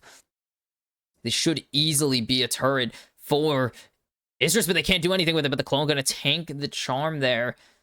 That turret is so low, but it's not going to do... They're not going to be able to do anything about it. And Summon's a full level ahead of everybody right now. As Shadow going to land the hook onto Lava. There's the Chain of Corruption. The Pomp Blossom is denied, though. A great denial on the Pomp Blossom there with the Keeper's Verdict. Lava's so low, but he's going to be able to say he lived... As over the wall, he got airborne by the Drake while punching the ground. The Hex Flash available for Lions. He's going to land the stun onto the real Kaze, but the flash away with the clone is going to be absolutely massive as Odie is getting smacked across the head. Onfleet goes on a killing spree here. Summon out of mega form now and in the tired state. Needs to be careful here. He has good damage, but he needs to survive. He is not that damn tanky. As Pawn gets hit, or gets his Q3, and it will be the second... or third dragon now taken by Isurus, so they will slow the Drake stacking available for Rainbow 7 here. And Isurus getting something out of this. Lions lands the Q, but not going to be able to do anything with this. The teleport coming in here from Lava. If he could find one. If he could find on Fleek, that would be huge. Summon jumped over the wall, ready to go in, but nothing going to come out of it. Does Lava have it in him? Is Lava that guy? No, he's blind over the wall. He can't see anything. As Lava's going to get hooked into the turret. There's the kick. There's the Q. And there is a second one from Gavuto to lock it down. Kaze's not going to find anything. Instead, getting the flash out of Sayo. Pawn is getting locked down right now by Odie, though. And Isurus, again, like game one, have found a way back into this game. No problem, though. This gap is significantly smaller. But that is 2 big kills that they want. Finding Lava, overextending again. Shadow, just these hooks, too damn good. He knows he's already there as somebody's getting all outed on, but Pawn's going to be the one who wins the trade. And Unofficial going to land the Q, so Summit doesn't chase. But that's all that it's going to get. And this starts, they know Lava's coming over the wall. At this point, they know Lava's going for this. So Shadow cancels his recall and waits, because he knows Lava's going to be fishing for something. And is going to use Spirit Rush to get out. So he makes sure there's no time to deny that. And great coordination there by Isurus to make sure nothing goes wrong, to make sure the hook goes through before the kick. Oh, Shadow is a sniper right now, as that is Sayo getting locked down, but it's going to be Lions who tanks the Chain of Corruption. He's going to be able to jump away. Oof. They would have loved to get that just a little bit earlier, and my goodness, this guy doesn't miss. At first, it was me kind of just saying he got some big hooks, even though it wasn't. And we see the best Baron spawning up there. It was a couple big hooks that weren't super difficult, but now he's just landing everything. He doesn't give a damn. He wants it all. And Summit is flanking. Summit has a giant Mega Gnar available. He sees it. He sees the play of 5-man Gnar available, but jumps away because if he gets hooked, Shadow will just kick him in the... He will just get kicked in the head by On Fleek here. Odie going to use the presence to get away instead of blocking a potential re-queue. But Isurus, despite being down 3,000, have found a way to scare Rainbow Seven into not making any plays. And that's by staying as a unit. They have played so well as a unit here. It's honestly impressive they didn't win game one. Or won a single game against this team, but they did also face Rainbow Seven during their downfall arc, while they were just busy losing every game known to man. Which they would continue for a little bit. Like, they were on a downfall arc. They were not looking good. As Summit is looking real good here against Pawn right now, though. He's looking for the kill. And now they've locked down on Fleek. And this is the Rainbow Seven we know. This is the Rainbow Seven we love. And Sayo gets a massive shutdown there. Not massive, actually. It was like 200 gold. And Pawn is so low that just he can't afford to engage onto Summit. The Whirring Death almost gets him. And now the Baron continues here for Rainbow Seven. But that's a hook landed onto Lions. It's not the best target you could have possibly got. Kaze finds the flash, finds the Palm Blossom, but they find the kill. Isurus will find the kill onto Lions. But will it be enough? Sayo is low, but Kaze is not going to be able to run forever. Summit has a double kill right now. He's looking for the for the Nico, but he's not going to get it. It's going to be Odie picking up the kill, and they don't get the Baron, but Rainbow Seven stamp their authority over the head of Isurus there, and now they are back in control. It felt like they were spiraling for so long, just like last game. They were spiraling in this game again, but they find a fight. They find the pick onto Onfleek that allows them to go in. They make sure this guy's dead. Like, oh my god, they overkilled him. By a lot of it, they overkilled him. A Summit is looking to overkill someone else, but he's just been 3-manned, and it's gone. On Fleek shunts down Summit. And there's another mishook that Shadow is going to wish he didn't land. On Fleek going to be able to jump away before the Steadfast Presence comes in. Kaze looking for a 2-man Palm Blossom, but it's only going to be able to get one, but lands a 2-man Tangle Bars. He needs to run away. The Chain of Corruption not going to connect, so Kaze is still in danger. Lava's going to find the kill onto the Curious Chameleon. And now it is time to start running. Rainbow's having a nice block there onto the runaway from on, but Sayo's gonna go on a killing spree, and Rainbow Seven continue to exert their control over this game. And now 5,000 gold ahead, almost making it 6,000 gold ahead. And it all starts with Summit getting absolutely sent to the Shadow Realm by Pawn. and then can't land an R for so long. Another great CC chain. Isurus have been playing so well as a unit this game, but Rainbow Seven find their one weakness, and that's if Shadow misses the hook on terrain, he has to go. It is like a Briar ultimate. If you hit Briar ulti, you have to take it. You do not have a choice. There's a reason it's called certain death. And that is what Shadow, that's really what Nautihook should be like. Great flash there on this Chain of Corruption. Lava really needed to dodge that because otherwise, Kaze lives. And then just the steadfast presence here is great to block Pawn's escape. And now Rainbow Seven going to be able to push even more aggressively, taking out this tier 1 in mid finally. And regaining the control that they've pretty much just lost since Isurus started their rampage on the Rift. And now looking for this tier 2 in top is just going to be really hard. They don't have any Void Grub, so the sieging is significantly reduced, but they have Draven.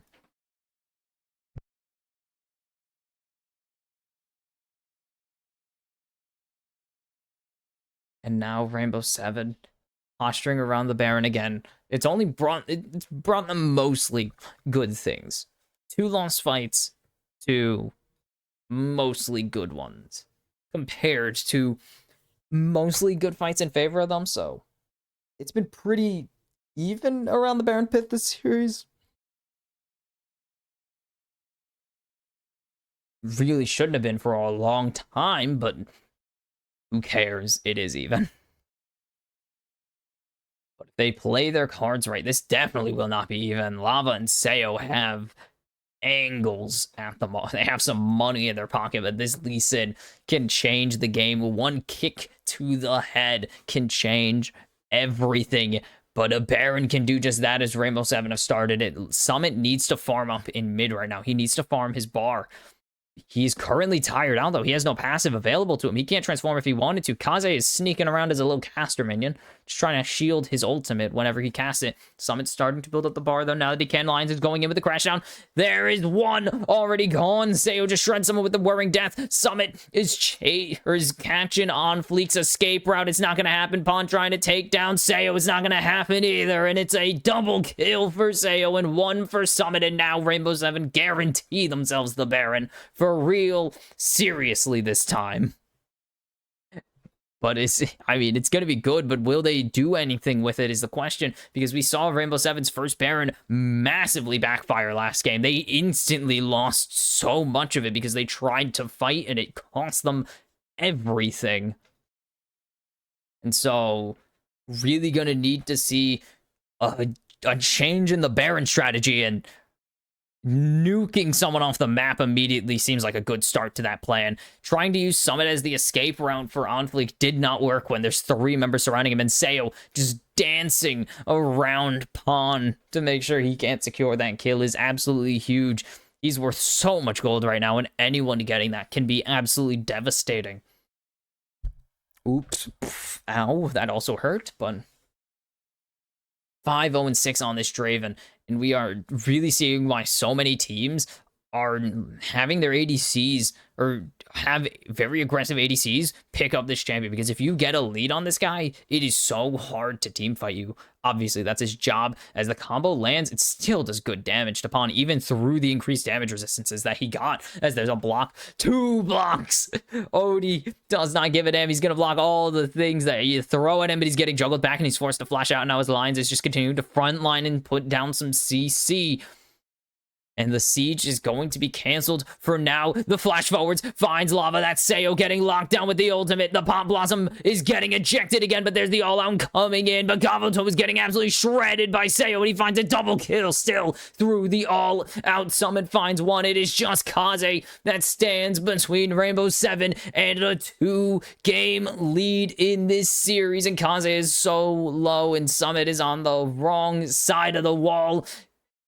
Kaze cannot get back to base, and Rainbow Seven are starting to take down these these Nexus turrets. He's getting zoned off by the enemy Yordle, and 4 on the Nexus, and Odie's gonna just dive him in the end. Rainbow Seven clean up their act once again and put Isurus 1 game away from lower bracket. And another clean finish. You don't care. I said it yesterday with Estadal. I've said it with Six Karma recently. You don't care how you get the job done. You just care that you do in the end, and that is all that possibly can matter.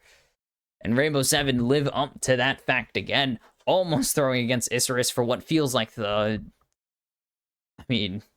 third, fourth time this season, probably. Because, my God. Actually, no, only really the second time. Their first 4 games against Isurus were clean.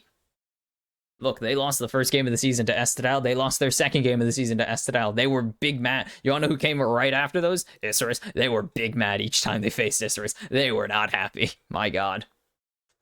Well, actually, no. Okay.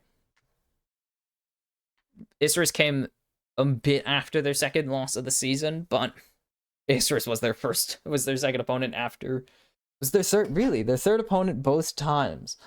So they were big mad, especially the second time around. They were so mad they didn't drop another game all season. Individual game, not even series. They were so mad they didn't drop another individual game. They won 10 straight coming off of that Estadal rematch. They were pissed that they fell 1 game short. They were pissed. And they made sure every other team knew that fact by crushing their heads in. Just smacking them across the face repeatedly. God, that is insane. 12-0 since the week 4 was the first, yeah.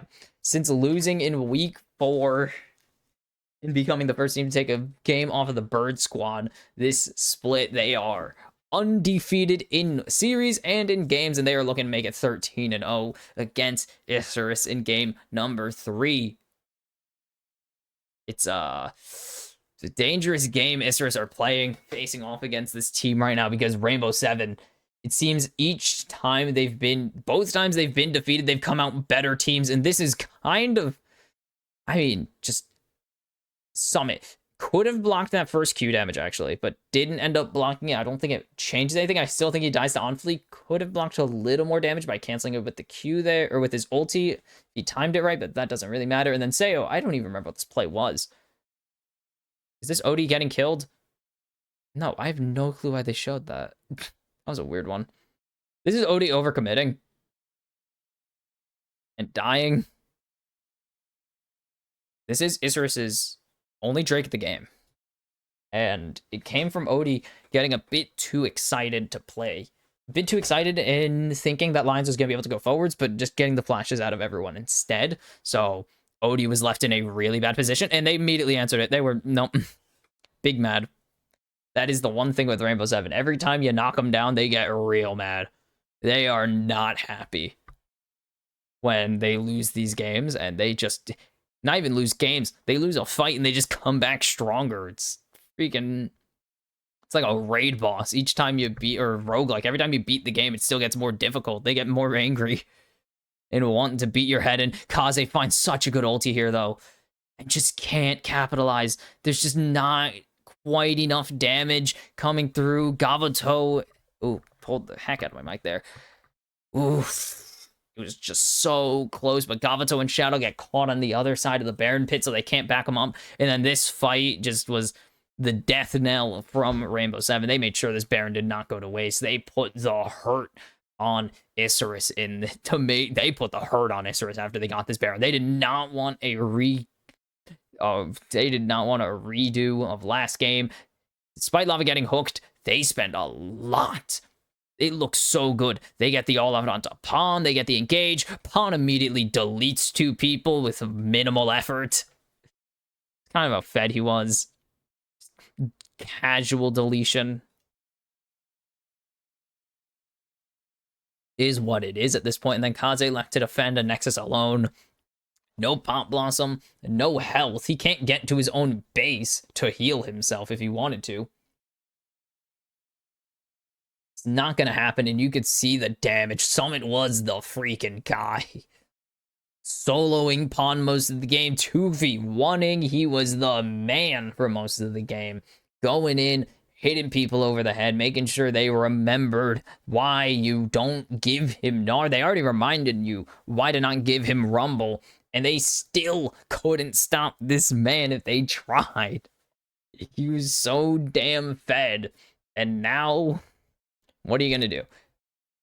If you go back to the blue side, Rumble's not going to be available anyways, because Rainbow 7 aren't stupid, and they know not to hand over Rumble to any top laner in the region. Even the lower tier top laners can play Rumble pretty damn well, and so everyone knows not to hand over that champion, because he is a menace in a mech. He's the mechanized menace for a reason, for the Junkyard Titan, I guess, depending on who you ask.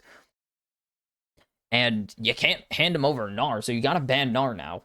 But what band do you swap out? Do you give Lava Twisted Fate again? Do you give Lava Talia, which we haven't even seen, but he's so good at Talia, that's why. Do you give them Trist? He's shown he's very capable on all three of those champions, and you probably want a second rotation, and so do you give Kalista?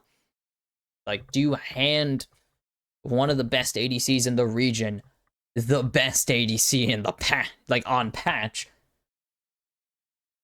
You're not gonna probably hand over Ashe. I mean, you took Varus, there was minimal chance they were taking Ashe unless they wanted a Braum, but they didn't end up going that angle. So there's really not many, like, Twisted Fate, Talia, I mean, like, pretty much Lava. You gotta ban out Lava. And that leaves no room to ban out Summit. And that is kind of the concerning thing here is Summit is scary. Lava's scarier sometimes. Like, the only thing that stopped Lava from doing yes, they gave my boy Lions the MVP because he absolutely deserves it. Finds the engage every time. He was getting summoners. He was not getting kills. He was getting a lot of assists though. And I love that animation bug so much. I love those animation bugs. Boom. Instantly deletes everyone. Just finds the engage. Gets handed a bunch of 75 gold assists and he's fine with it. He's just so damn good. He's exactly where he needs to be all the time, and he perfectly encapsulates the aggression that Rainbow 7 want to play with, and that's what makes him so good. That's what makes him a perfect fit for this team. He is like just another piece of the aggression Rainbow 7 use to bully their opponents into submission. That is kind of scary. So congrats to Lions for picking up that one, but again, what are you going to do? You already have to ban out Lava, and then you have to ban out Sayo past that. You can't really afford to just randomly switch. I'm out of focus. Hi. Welcome to I'm out of focus. It's annoying, I know. I should just keep that open. But it's just, you can't really afford to pivot that strategy because you have to get rid of Sayo. You have to get rid of Lava. Unless you go over to the red side. And if you go over to the red side, you already got to get rid of Rumble, so you're actually losing a ban if you go over to the red side, technically, if you want to target ban one person. So Isras are going to need to figure out what their strategy is entering Game 3 as they're on the wall, on the brink of being sent to the lower bracket, as they are down 2-0 to Rainbow 7. So will they come back in Game 3, or will Rainbow 7 get this thing done and dusted? I will see you after the break for Game number 3.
Welcome back to what could be the final game of this opening week.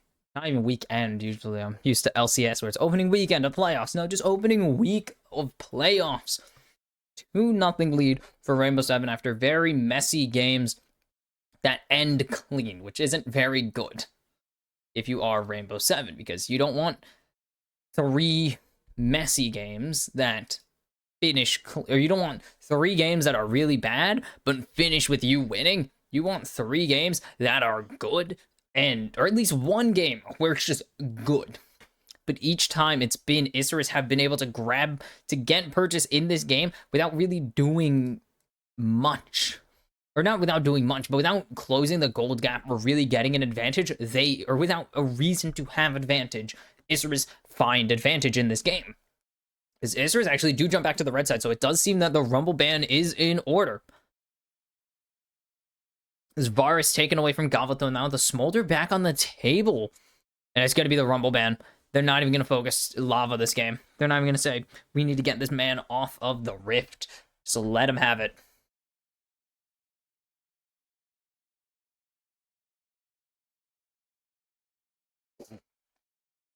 What's the first pick here? No Rumble available. They can go for the Nautilus.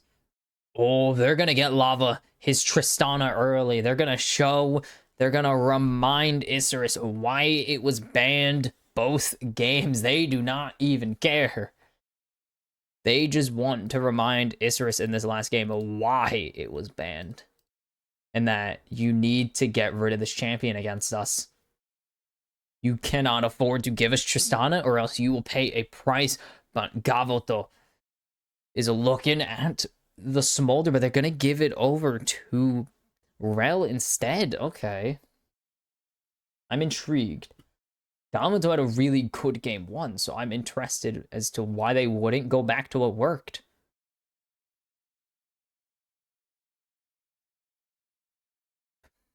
Unless they just want to second pick it. Lock in that Rel first. Allow them to think of what they want to go. Of course, stall for time a little bit, but it will, will be Smolder for Gavato once again. I believe Kaze has a game of it was bad, but Kaze has a game of it. That means anything to you. And right now, it is just get a win territory. Backs against the wall. No, Kaze doesn't. I'm thinking of what's his nuts on All Nights. Not All Nights. I'm thinking of what's his nuts on something else. This is going to be Lucian Milio. We haven't seen this in a little bit. Okay. Is it Griefer on Infinity? No. But we have, Lucian Milio. It's been a couple weeks, actually, since we've seen a Lucian Milio. They've really toned down how much he's been played, how much of this parry has been played. We haven't seen Milio in a while. We haven't even seen Milio bans in a little while, as Kaze's going on to the way instead. Okay. All right, okay. Now this one I can confirm he's played 2-0 on the champion already this split. Or this season, I guess, yeah.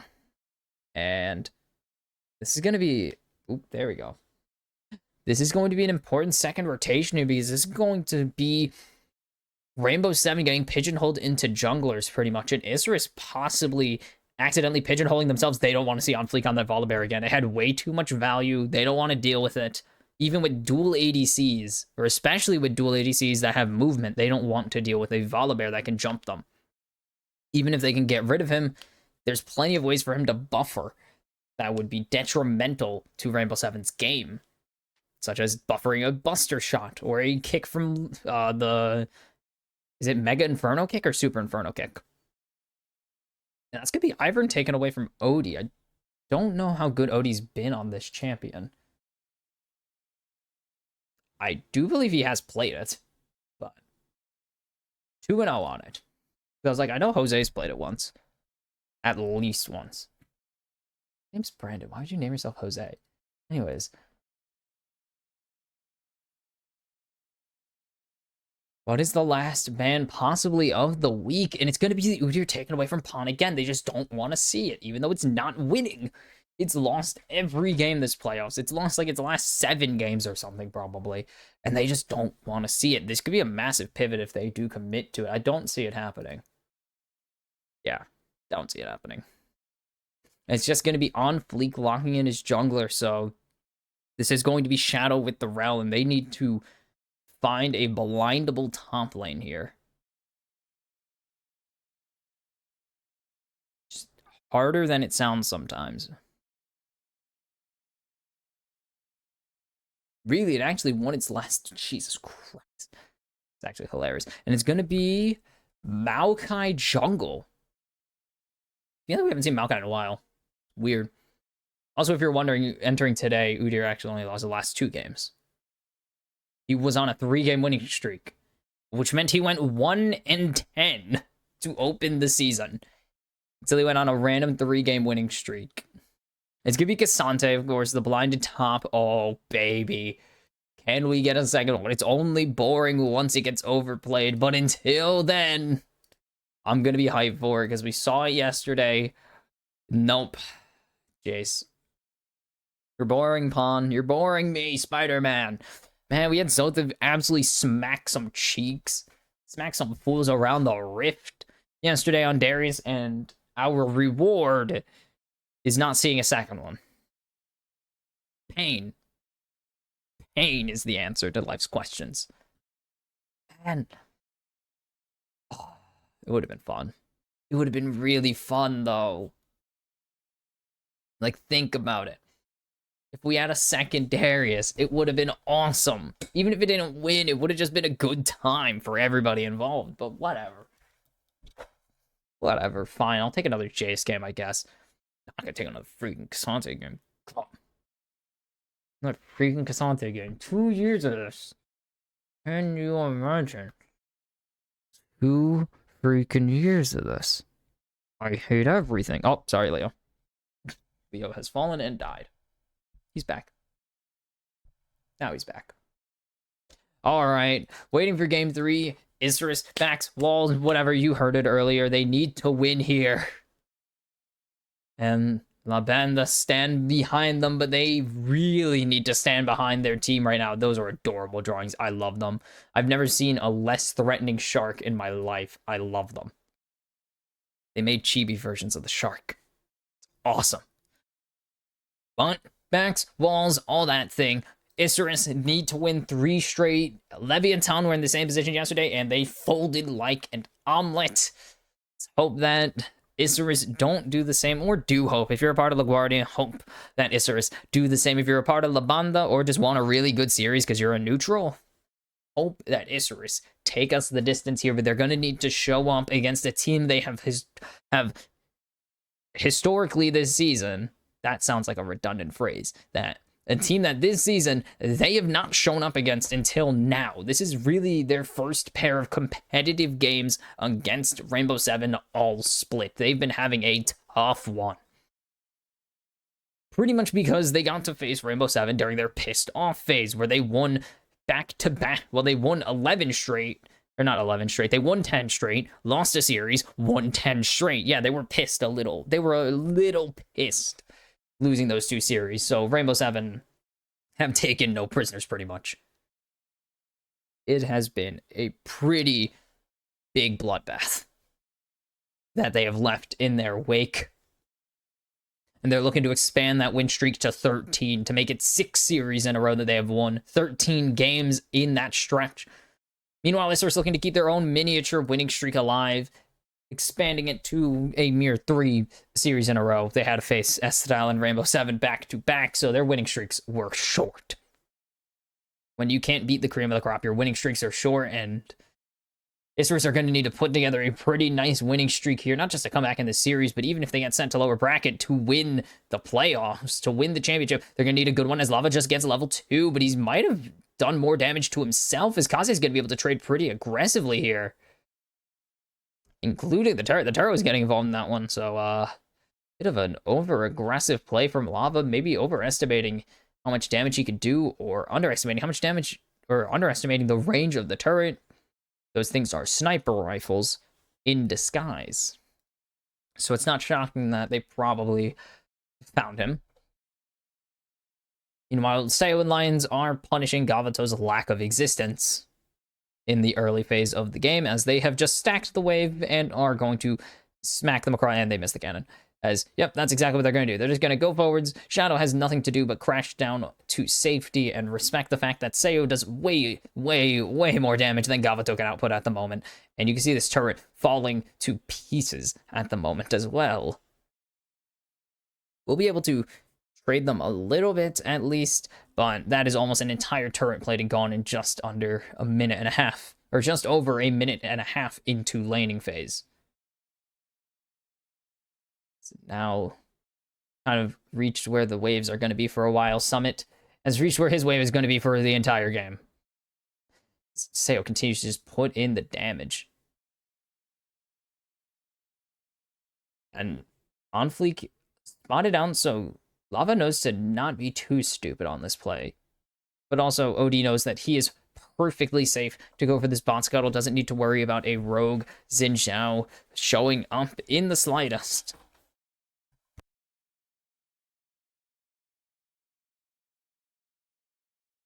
And now Shadow getting absolutely traded. Gavato almost giving his life and having to heal to safety. Yeah, that is exactly what's going to happen into Lucian. And I'm impressed we haven't seen this into more. This is probably why we also haven't seen more Smolders, is because they just get bullied in lane pretty hard sometimes. Hasn't given over a kill, so it's not over yet, but it can be. They need to get this plating at least. Yeah, I was like, Seo needs to at least just auto this to get that first plating, as Lava's getting traded really hard by Kaze. And Hui has really good spell rotation. Like, everything in his kit combos together pretty much, except for the ones that obviously don't, like the move speed. The move speed doesn't combo with a ton, as Odie's in a tough spot here. Now he needs to flash forwards. Kaze going to drag him under the turret with the flash. If he can find something here, the flash Q's not going to connect, but it's not going to matter. Kaze will be able to trade or steal first blood away from Lava. Lava will be able to trade it back with the bomb. The satchel charge, not the satchel charge, that's just a bomb. But it's still 100 gold lead, but not a bad trade. If you're Kaze, you're happy you got that win. If you're Lava, you're upset you got a slightly worse first back because like, you got a slightly crappier payout because of it, but like it's not that bad still. Like 100 gold diff isn't that bad, especially when you are not in a winning position at this point. And a great flash read here too. But Shadow stalls perfectly, preventing Lava from blowing the bomb up early and securing first blood for his mid laner there. Again, only 100 gold diff. It's nothing crazy. It literally changes. It changes absolutely nothing in this laning phase, pretty much. And now Gavato is getting jumped on by Seo. Does he have the damage? He doesn't have a flash at the moment. He's already used it. And now Shadow is stuck. He is in a terrible position right now. If they land the kick, it will be absolutely over for him. And it's going to be Lions picking up the kill here onto Shadow. Gavato will get away, but Shadow will not be getting away with his life, as Isurus again get the first 3 Void Grubs at least. They're getting something out of it, but getting money onto Lucian is pretty bad for them. That is a losing strategy, if you could imagine. They really don't want to give him money, as Onfleek is going to connect his full combo onto Odie, but Odie's going to be fine. Lava going to get hit by a Severing Bolt. And Onfleek still maintaining his control of this top river, and Odie's just going to go to his bot camps and start seeing if he can get anything out of there, trying to get this first dragon possibly, which would be really nice for him in Summit. Just get him that extra tankiness. Not going to come with anything, as there's the stun. Cleanse Flash is perfect. Didn't even need the cleanse, actually. The CC wore off by that point. Gavato forced to flash it away. If he held cleanse, nothing changes. Literally nothing changes. I lied. Just uses it because he thought it was early, but actually flashed before he cleansed. So didn't need it in the first place. The stun did wear off, but is how it goes sometimes. Just safety. There's better safe than sorry when it comes to giving money over to Gavato. Is now Seo going to continue to be aggressive. There's no flash on this Smolder, so getting the flaps out is pretty big. The Q not going to connect. Shadow just throwing out sad dogs, man. He's just throwing out so many sad corgis. It's crazy. Stun going to land. Kaze rotating down right now. He's not spotted yet, but they know he's left lane at least. That's really it, though. Okay. Phone was annoying me. I wasn't going to bother with it. So now, with this pressure in the bot lane fully secured, bots stuck under their turret, they are completely ready to take this first Drake. Sayo has good damage, only has a Cursus Shard and 2 long swords, but it doesn't really matter. What matters is he's a Spellweaver and has the ability to Spell Weave. And Unofficial knows there's no chance he is contesting this at all, so Odie will just be able to get this. It is another Grubs Drake trade, a delayed Grubs Drake trade, though. It's still a good one nonetheless, is now on Fleek. He's positioning aggressively. He will be spotted out on try, so there's going to be no catch out here. And you can see the level disparity. Galvado doesn't have Mount Shadow, doesn't have Magnet Storm. And that is a huge, huge spell to get if you want Lions to be locked down. If you want Sayo to have to burn his E even faster. But now here goes the twisted, or the not the twisted, Advanced Nature's Grasp. And it's going to be Sayo picking up this one onto Galvado now. And they have put Smolder in a terrible position. There are no stacks on this dragon in training. I keep saying that. It's like amateur. I don't even know what Smolder's freaking called, man. But the Dragon Child, no. Wow, just tanks the whole turret shot with the shield. That's crazy. No minimal stacks at the moment. Like, as few stacks as you could possibly try to get on a Smolder. They are working on it. Shadow able to crash down to safety. Odie doesn't even care about him. Odie walks straight past him to go and kill Galvado. That is absolutely wild. It's like Dragon Prodigy or something. I don't know. Look it up. What is a Smolder look? I don't know. The fiery fly. That's awful. That's trash. Burrito. What the hell is that? Anyways, 1k gold lead built up now for Rainbow Seven through a trio of kills that have only been answered back in Slight. As Kaze, the threat of a Severing Bolt would be absolutely devastating to Lava in his isolated state. Is it does increase damage if it hits one target? Or is it... I need to know. I do know it's only one enemy or anyone immobilized does increase damage based. Yeah, it's an execute if it hits a singular target. Still does a lot of damage otherwise, but execute in very specific situations. As Odie has been spotted out, but he knows that Unofficial is here, and so he's still going to go in here. Doesn't have Nature's Grasp in his pocket or available to him just yet, but he's going to be able to get one Void Grip. They only need one more, and they should be able to grab like all three. They should be able to. They've backed up Unofficial a lot, and they don't even care. They're just going to leave the other one to die. They got the thing they wanted, which was the only thing they wanted, 2 Void Grubs. As there's Odie spotted out, and a nice punch over the wall, actually. I didn't even know you could punch someone over walls, but you can. As Odie getting locked down, there's the spiraling despair, and it's going to do a lot with the Severing Bolt, but it's not going to kill off Odie. Instead, just get his flash out. Unofficial will finish off the Void Grubs here just a few minutes before the Rift Herald spawns and kills them for them. So, it will be a 4-2 split overall on the Void Grubs, but Rainbow Seven get the only thing they care about, not Void Mites, as Summit just goes for the wave, or not Summit, Pawn goes for the wave, and Summit just has to let him, and Pawn just disengages. Is there a level disparity against Cassante? How? I mean, you can't fight him. He's not going to fight you. Like, he can try and trade you. You can just bonk him away if he ever tries to go in, and Lava clears the wave immediately. He's still behind in CS. Kaze killing him did have some negative effects on his waves. Like, yeah, this is the Cassante into Jace matchup. This is all the gameplay you get into into Jace as Cassante, and vice versa. This isn't going to be cannon denial. Pawn will be very much capable of grabbing this. That will hurt, though, if you get hit by any of those Qs. That one will be a bit of a bad one if you get bonked by it. I'm not saying it's a good matchup. I'm just saying I don't know why you drafted Jace here. There's a difference.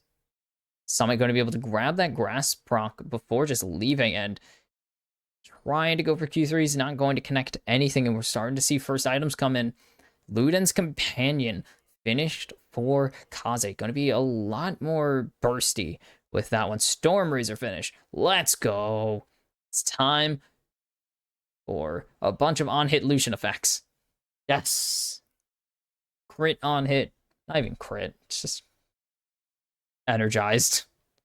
That's hilarious. That line. It's just, I love the teamwork there. It's the least meaningful teamwork ever, and I love it.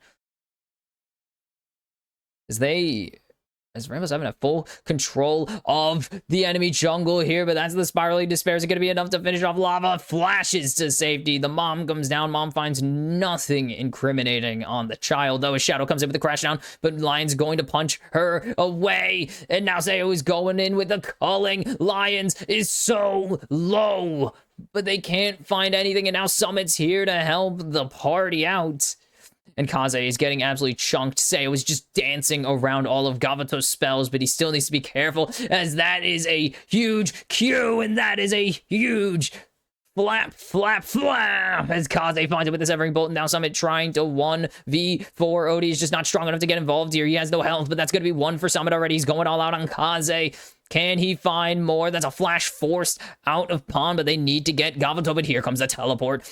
And on fleek onto Summit now, and it's going to be 3v4. That's 1-2 for Summit. He doesn't yield. Casante's still going absolutely ham. Lava on the teleport and finds one more, and it is a 3 for 3 with a lot spent to get there. And now Pawn can find this kill. Shadow's going to throw him, stun him, but he's going to be able to flip out to safety. Pawn is dead.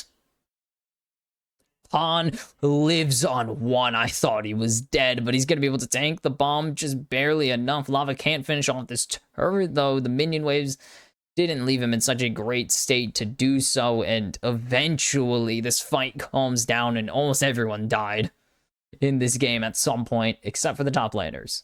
Don't even ask. And this all starts with Lava almost getting picked off. And forcing out the flash of Lava was big. And then just disengage. Lava recalls.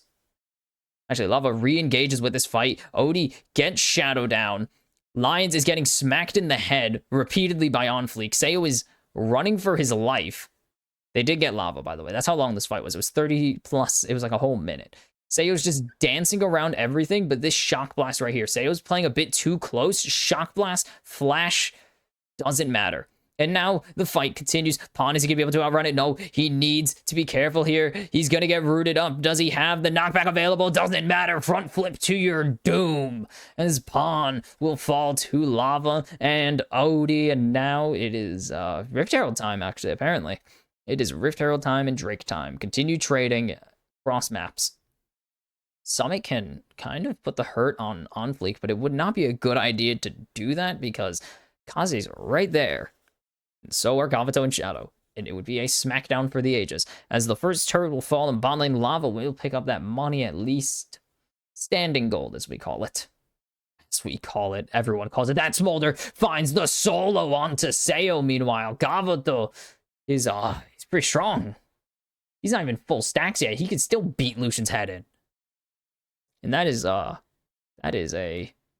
problem. 98 stacks only. As here comes, boom, here comes the Herald, but that's Gavato getting smacked around by Odie, and it's going to be Lava going on a killing spree at the moment, as now it is time to run away. If you are Isurus, they will at least pick up this turret, but Lava, not even a sniper, no, he's not really a sniper, he's a cannoneer. Oh, that is a nice pickup there, another kill onto Lava. If Sayo's not going to be your carry, you may as well put on to someone else, and Sayo's dead. There's no chance Sayo survives this. He is jumped on by Gavato. He is barely even half health. Calling him half health there would be generous. And then they try to jump Odie here. And the Herald comes in. They think they can find the play, and Gavato gets murdered. As now jumping onto Summit. Summit, I don't think your health bar helps you with that. And Onfleek's going to find a shutdown onto Summit. And Xin Zhao finally gets to do something in this game, as Onfleek is just going to take this wave, push it out for Kaze, and both are going to reset. This wave should actually... No, never mind. It looks way lower on the map than it actually is. It is way lower on map. Holy cow. And this all starts with Summit just caught sieging. He's caught over-sieging, over-committing to a siege, trying to go unstoppable, and realizes he has to fight because there's no chance he runs, and it is too late for him to even do anything. So death was inevitable with that push. There was no chance he gets a teleport off, no chance he runs away. Might as well come in. Now, Summit teleporting into the bot lane to match Pawn here, but that is a teleport down still, and it won't be back up for this fight. For Drake or, well, there's no Baron fight. Let's get break. Unless something crazy happens, there's no Baron fight on spawn. Neither of these teams are really in a strong enough position to rush Baron. As the mom comes down and clears the wave. And that is kind of all Smolder does at this phase of the game, is clear wave. On fleek gonna land, the wind becomes lightning, but not gonna really go anywhere. Do you eat a fruit? The only way you get a shield is eating fruit. On Xin Zhao, I should say. You can see the damage Kaze is able to put out. Sayo and Lava putting in some good damage, but Kaze just in a good state. And you can see where Gavato is. Not a lot yet. Speaking of doing damage, Shadow has lost almost 1,000 health immediately. Just instantly lost almost 1,000 health. But nothing crazy happening yet. Lava might be locked down here. He's going to be able to dodge away. And now it's Kaze who needs to be worried as jumping forwards is going to be Lava. And now he's got the flash. The Buster Shot goes in, but that is On Fleek going forwards again. There's no chance Lava survives this, right? On Fleek flashing forwards, and that's going to be 400 plus 3. What? That was awful. Anyways, that's going to be a 700 gold kill going into On Fleek. And again, this Xin Zhao continues to just get scarier and scarier. He's not going to be your carry, but he will be a good piece. I mean, it never hurts to have someone fed on your team. And it starts with Lava juking the hell out of Kaze. My goodness. Ice in the veins. But then he jumps. He has to flash here, so he's in a bad spot. And then because he has the mark on him, he's revealed. And okay, that is Kaze dead. Under the turret, the mom comes down. It's gonna hit Odie, Sayo, and Lions for some good damage. The accelerated shock blast misses. No one's tanking turret. This turret should be gone, especially with the teleport coming in from Lava. But now Shadow's going in. That is 3 members, but a great breath of life as Odie's continuing to just go forwards, tanking the turret, but someone's gonna shield him up with the footwork. And he's not going to die to this ignite, just narrowly living. And Rainbow 7 go 1-0 under the turret. Barely go 1-0 under the turret there, I should say. My goodness, what the... Sometimes you just have plays that happen and you're just like, how did you get away with doing this? And this is definitely one of those plays. A great angle here. They want Gavato in a body bag, but Kaze has to tank the Nature's Grasp just to make sure that, I mean, they need Gavato to live. Gavato is their core carry. They need him alive. They need him to continue to be alive so he can farm. As long as he's farming, he is scaling. Even if he's not, spending money, he's scaling because he has that thing. Oh, there's the, Storm Surge. Not Storm Surge. That was Horizon Focus. That was a reveal. Yeah, Horizon Focus. Sayo is still just dancing around On Fleek. Dude, this guy just dodges everything. As long as Smolder's able to stack, you are still in this game. You need to get Smolder to that magic 225. Getting that execute makes your team fights much better and makes your lives a lot easier as Lava has started this dragon. And ISG can answer. Isurus can. They have an angle here. They need Shadow to go over this wall, though, as On Fleek has committed already. And he's going to hit Odie into Shadow, but that's not going to do a lot. If Summit can get this all out, though, that would be huge. The Dragon Mom coming down. That's going to find 2, and there's a crash down Magnet Store, but it's going to be Summit going in, and Sam's going to find Shadow in exchange for Summit giving his life, and now Pawn has done so much damage. This is the angle for Isurus to take this dragon, and they will. The damage from Pawn is just too damn good to deny, and now Rainbow 7, dragon stacking stalled. They are also stalled and pushed because they are dead or very low on health. And this starts, I think someone's just waiting a little too long here to set this up. Oh, my ear popped, sorry. Summit's just waiting way too long to set up this play here. And they're not watching Pawn is the other issue. They do not have anything to answer Pawn right now because Odie and Summit went in so aggressively onto On Fleek and Shadow. There's no angle for them to answer Pawn's Jason. He's just able to get a 2-man accelerated shock blast on the carries. And Rainbow 7 just have to disengage. They can't afford to keep fighting or else they hand Pawn over a lot of money or they hand Kaze over a lot of money. That's not optimal. Now 171, so we're still quite a ways away from the executions and the burns. But until then, Rainbow Seven could be in a winning position, but the gold lead is dwindling. 600 is the gold lead at the moment, and that is a far cry from the. I mean, not a far cry, but that is not a far cry from the game in this game, but a far cry from the leads they have had over this series. The 10 and 8K gold leads. Not even close, and Odie's walking way too far forwards, and he's getting locked down. There's the mom coming in, but the Breath of Life will try to get him to safety. The Spiraling Despair is not enough to kill him. The kick in the head, trying to keep their support, or their jungler alive. It won't happen, but they will get a shutdown. They've baited On Fleek into overcommitting, and they will get more gold than Isurus got in that play, and that is something. I see Maokai, I think support, man. I don't think jungler anymore. And it is something at least, and it brings the goldie back to 1,000, but that is an expensive jungle kill for On Fleek. An expensive one, my god.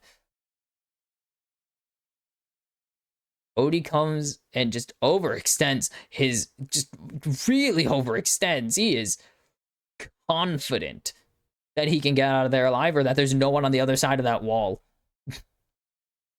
And 450, so it's only 150, so it's about 100, yeah, about 150 in value swung the other direction. Again, Odie really, really confident there's no one on the other side of that wall, and fun fact, there were other people on the other side of that wall, and they killed him. As, my god, at least they lower, oh my god, have you heard Smolder on the CB low cast? It's impossible to hear anything. Smolder's ultimate is so unbelievably loud. I know why it is. It's a big danger ultimate, so it would make no sense for it to be silent, but holy cow, some people just can't get the audio balance right, because it is insane. It is so loud compared to every other thing in the game, as Lava and Odie gonna be spotted down on this Baron attempt. Meanwhile, the rest of Rainbow Seven trying to siege mid, or at least stall Isurus from rotating over to this Baron right now, but they don't have the extreme advantage they've had this rest of the series, as Seo's already half health, Gavato close to 1,000 already. Seo going to be able to dodge away from the Severing Bolt, and that's On Fleek going in. They need to get him out of the pit, and they have, and it's going to be Milio. He's securing the Baron for Rainbow Seven, and they get out with a very sketch Baron rush. A play that maybe shouldn't have worked ends up working for Isurus in the end, or ends up working for Rainbow Seven in the end, and they might just not even have to give over this Drake either, because it's in a minute. If Isurus at least delayed that, they could have probably gave Baron and tried to at least get some Drake stack going in their favor, but no. Drake's not for a minute. They can't really afford to just take full control of Rainbow Seven's red side for a whole minute. Not without severe damage being done, as shown here.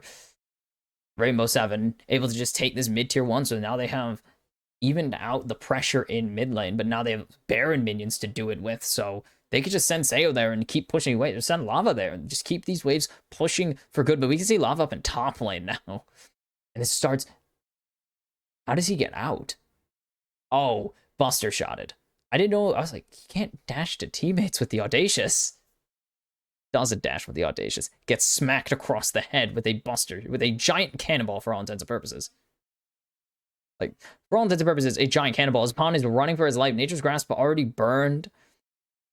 Pawn's actually on a good flank route, but he's gonna teleport. Interesting that he teleports to top lane.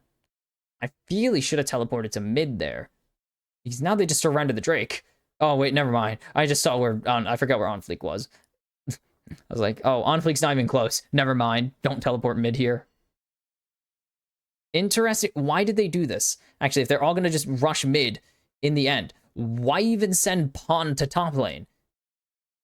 You had push in mid, whatever. Anyways, they're going to be able to get this tier 2 in exchange for the third Drake, for Soul Point, though. So they're really going to need to make good use of this. Seo is trying to cull some people's health bars, but only going to get a little bit of shadow there, and Lava just shields the whole thing. But now that bot tier... Is that bot tier 2 falling at the hands of Summit? It is. Odie needs to be careful here as he's getting jumped on again. But now Summit's here to back him up. They have the meat shields. It's not just Odie alone. The mom comes down, but it's only going to really do anything to Odie. But Pawn has the side angle here. And now the 225 stacks achieved. But if they could just get Gavuto out of the fight, it's not even going to matter. He's burning away with the Miliopazza, but he's going to live for now. As it's on fleek running, but he's going to get shadow hit. And there is Kaze gone. He's going to allow someone to walk too far forwards, but Lava's gone too far forwards, but it's going to be at the cost of Gavuto, and Seo has so much gold in his pocket now as Summit's going all out, and it is a turret dive. It's going to be Kazante. It's going to be a quadra. Nope, stolen by Summit. Couldn't even give him the quad. It's going to be a triple for Summit. It might be the game for Isurus here. Can they get the job done? The Baron has finally worn off, but they finished 4,000 gold ahead. They're 6k ahead of Isurus right now. Do they have the time? It is 16 till Kaze comes in. It is 30 before Pawn comes back. Can they finish the game? They need to start rushing down these turrets. They have a lot of damage, but they say no, it is not worth going 4v3 into a Smolder and risk them going back the other way and sieging a lot of the base. So they'll get the mid inhib and dip. But usually when Odie does this, he's alone. That's usually the punishment that Odie gets, is he has to face check everything because he usually doesn't have Summit there, because Summit was rotating up from finishing off bot lane. And because Pawn was late, they're actually able to rotate in time and have a 5v4. And so because of this, they're able to jump really aggressively here. And a great use of Shadow's disengage there from Odie. Lava goes a bit too far, but it's all just to bait Rainbow 7, or to bait Isurus further in. This could have been a penta, by the way. At least a quad, man. But Summit takes all the glory, and now Odie has caught out Shadow with the help of Summit.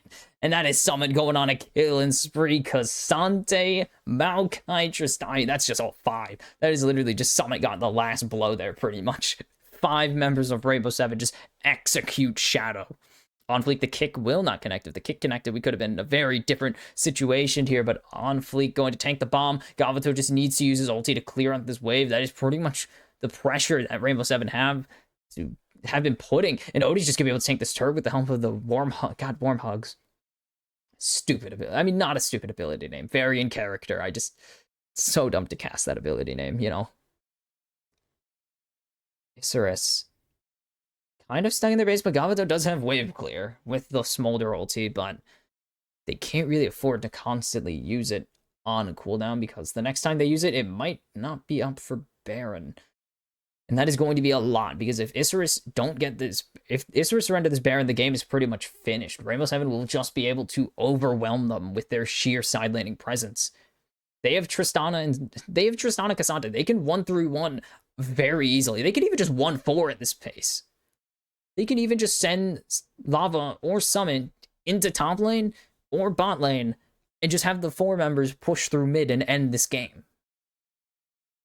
It doesn't really matter at this moment. They have 2 good side lane options, and they can use either of them as they please, as we see a 4th item come through. I haven't really talked about items this game, actually, but 4 items on this Lucian. He's scary. He is, like, full healthing these...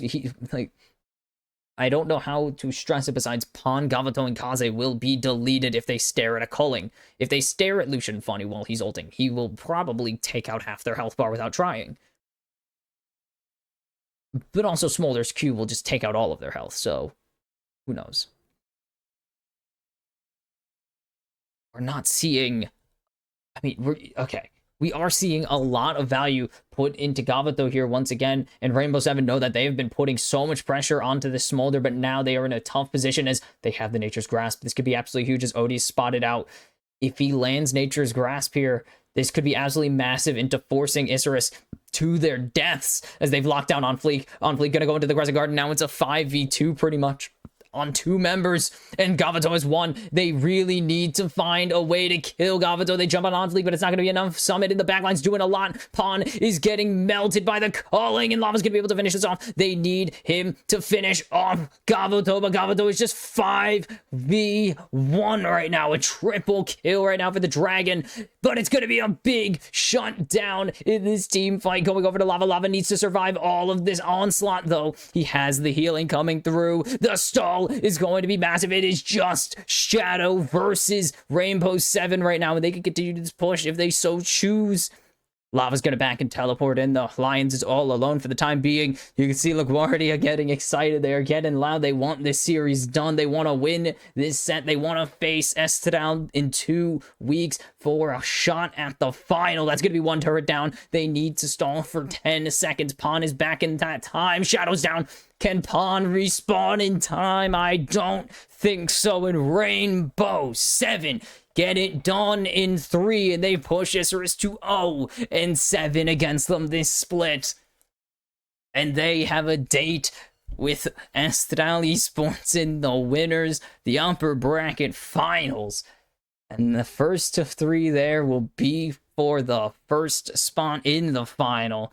Isurus, meanwhile, have themselves a date with All Knights, 6 Karma, or Leviathan, depending on who wins that round, that lower bracket round 2. And this is a big deal because Rainbow 7's path to the final just got a hell of a lot easier, and Isurus has just got a lot harder and definitely a lot longer than before. Congrats to Rainbow 7 for getting it done in 3 games. Of course, it was a bit of a close one. Nail biters in the first 2, and then the game 3, they wanted to slam the door shut on Isurus, and they made sure to do it. And the hero of the series, of the hour, is Lava. Coming up huge, just winning that duel with Gavota was so stressful, but winning that duel and the assistance of Lions made sure that Rainbow 7 didn't need to get it done in 4. They didn't need to worry about a potential comeback from Isurus in that game. They got it done, and that is all that mattered. Oh boy, and now 3 wins, you're in the final. And you have 2 shots to make it there, no matter what. You may even rematch if you don't make it the first time. You may even rematch with one Isurus at the end. But for Isurus, it is now 6 wins to the finals, including a potential rematch against Rainbow 7 or a match against Estradal. And again, they haven't won a single game against either of those 2 teams. 0-4-0-7 against those 2. Meanwhile, speaking of streaks, speaking of the losing streak Isurus has against these 2, Rainbow 7 13 wins in a row, and they are going into a very dangerous environment. They took a game off of Estradal once back in week 4 to kick off the second round robin. They're going to need to triple that output, because once they took a game off of Estradal, they did not mess around. They smacked them up and down the rift in just 20 odd minutes. 20 odd minutes there. So a lot of work to do, a lot of preparation. You got 2 weeks to plan, prepare, and come in and execute against the Bird Squad, who are hunting for their first championship. Rainbow 7 hunting for their 3rd straight championship. It's going to be a slugfest. It's going to be a match to watch, of course. And it's going to be all to play for, because that sets such a tone going to lower bracket after such a surprisingly close series for both teams who are in the upper finals right now. So it's going to be a lot on the line there. So it's going to be nice to see this, and of course, always, thank you for watching. This has been the Kimchi Cast. I've been Fox Kimchi, bringing you all this shenanigan nonsense garbage. This has been Leo, the little gremlin that lives on the mic stand. We will be back next Tuesday again. It is Tuesday, Wednesday now. Instead of Tuesday, Wednesday, Thursday, it's Tuesday, Wednesday until the finals, which are on Saturday. So same week, actually, as the upper bracket, or as the lower bracket finals and upper bracket finals. We will have a match just 2 days later. So next week, All Knights, 6 Karma.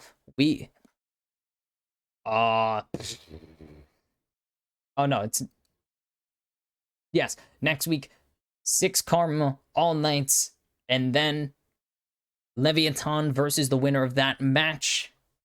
And we'll deal with the rest of the bracket as we get there. So, follow me on Twitter, at BoxKimchi, where I don't tweet, but I tweet Pog to boost the engagement of one specific person.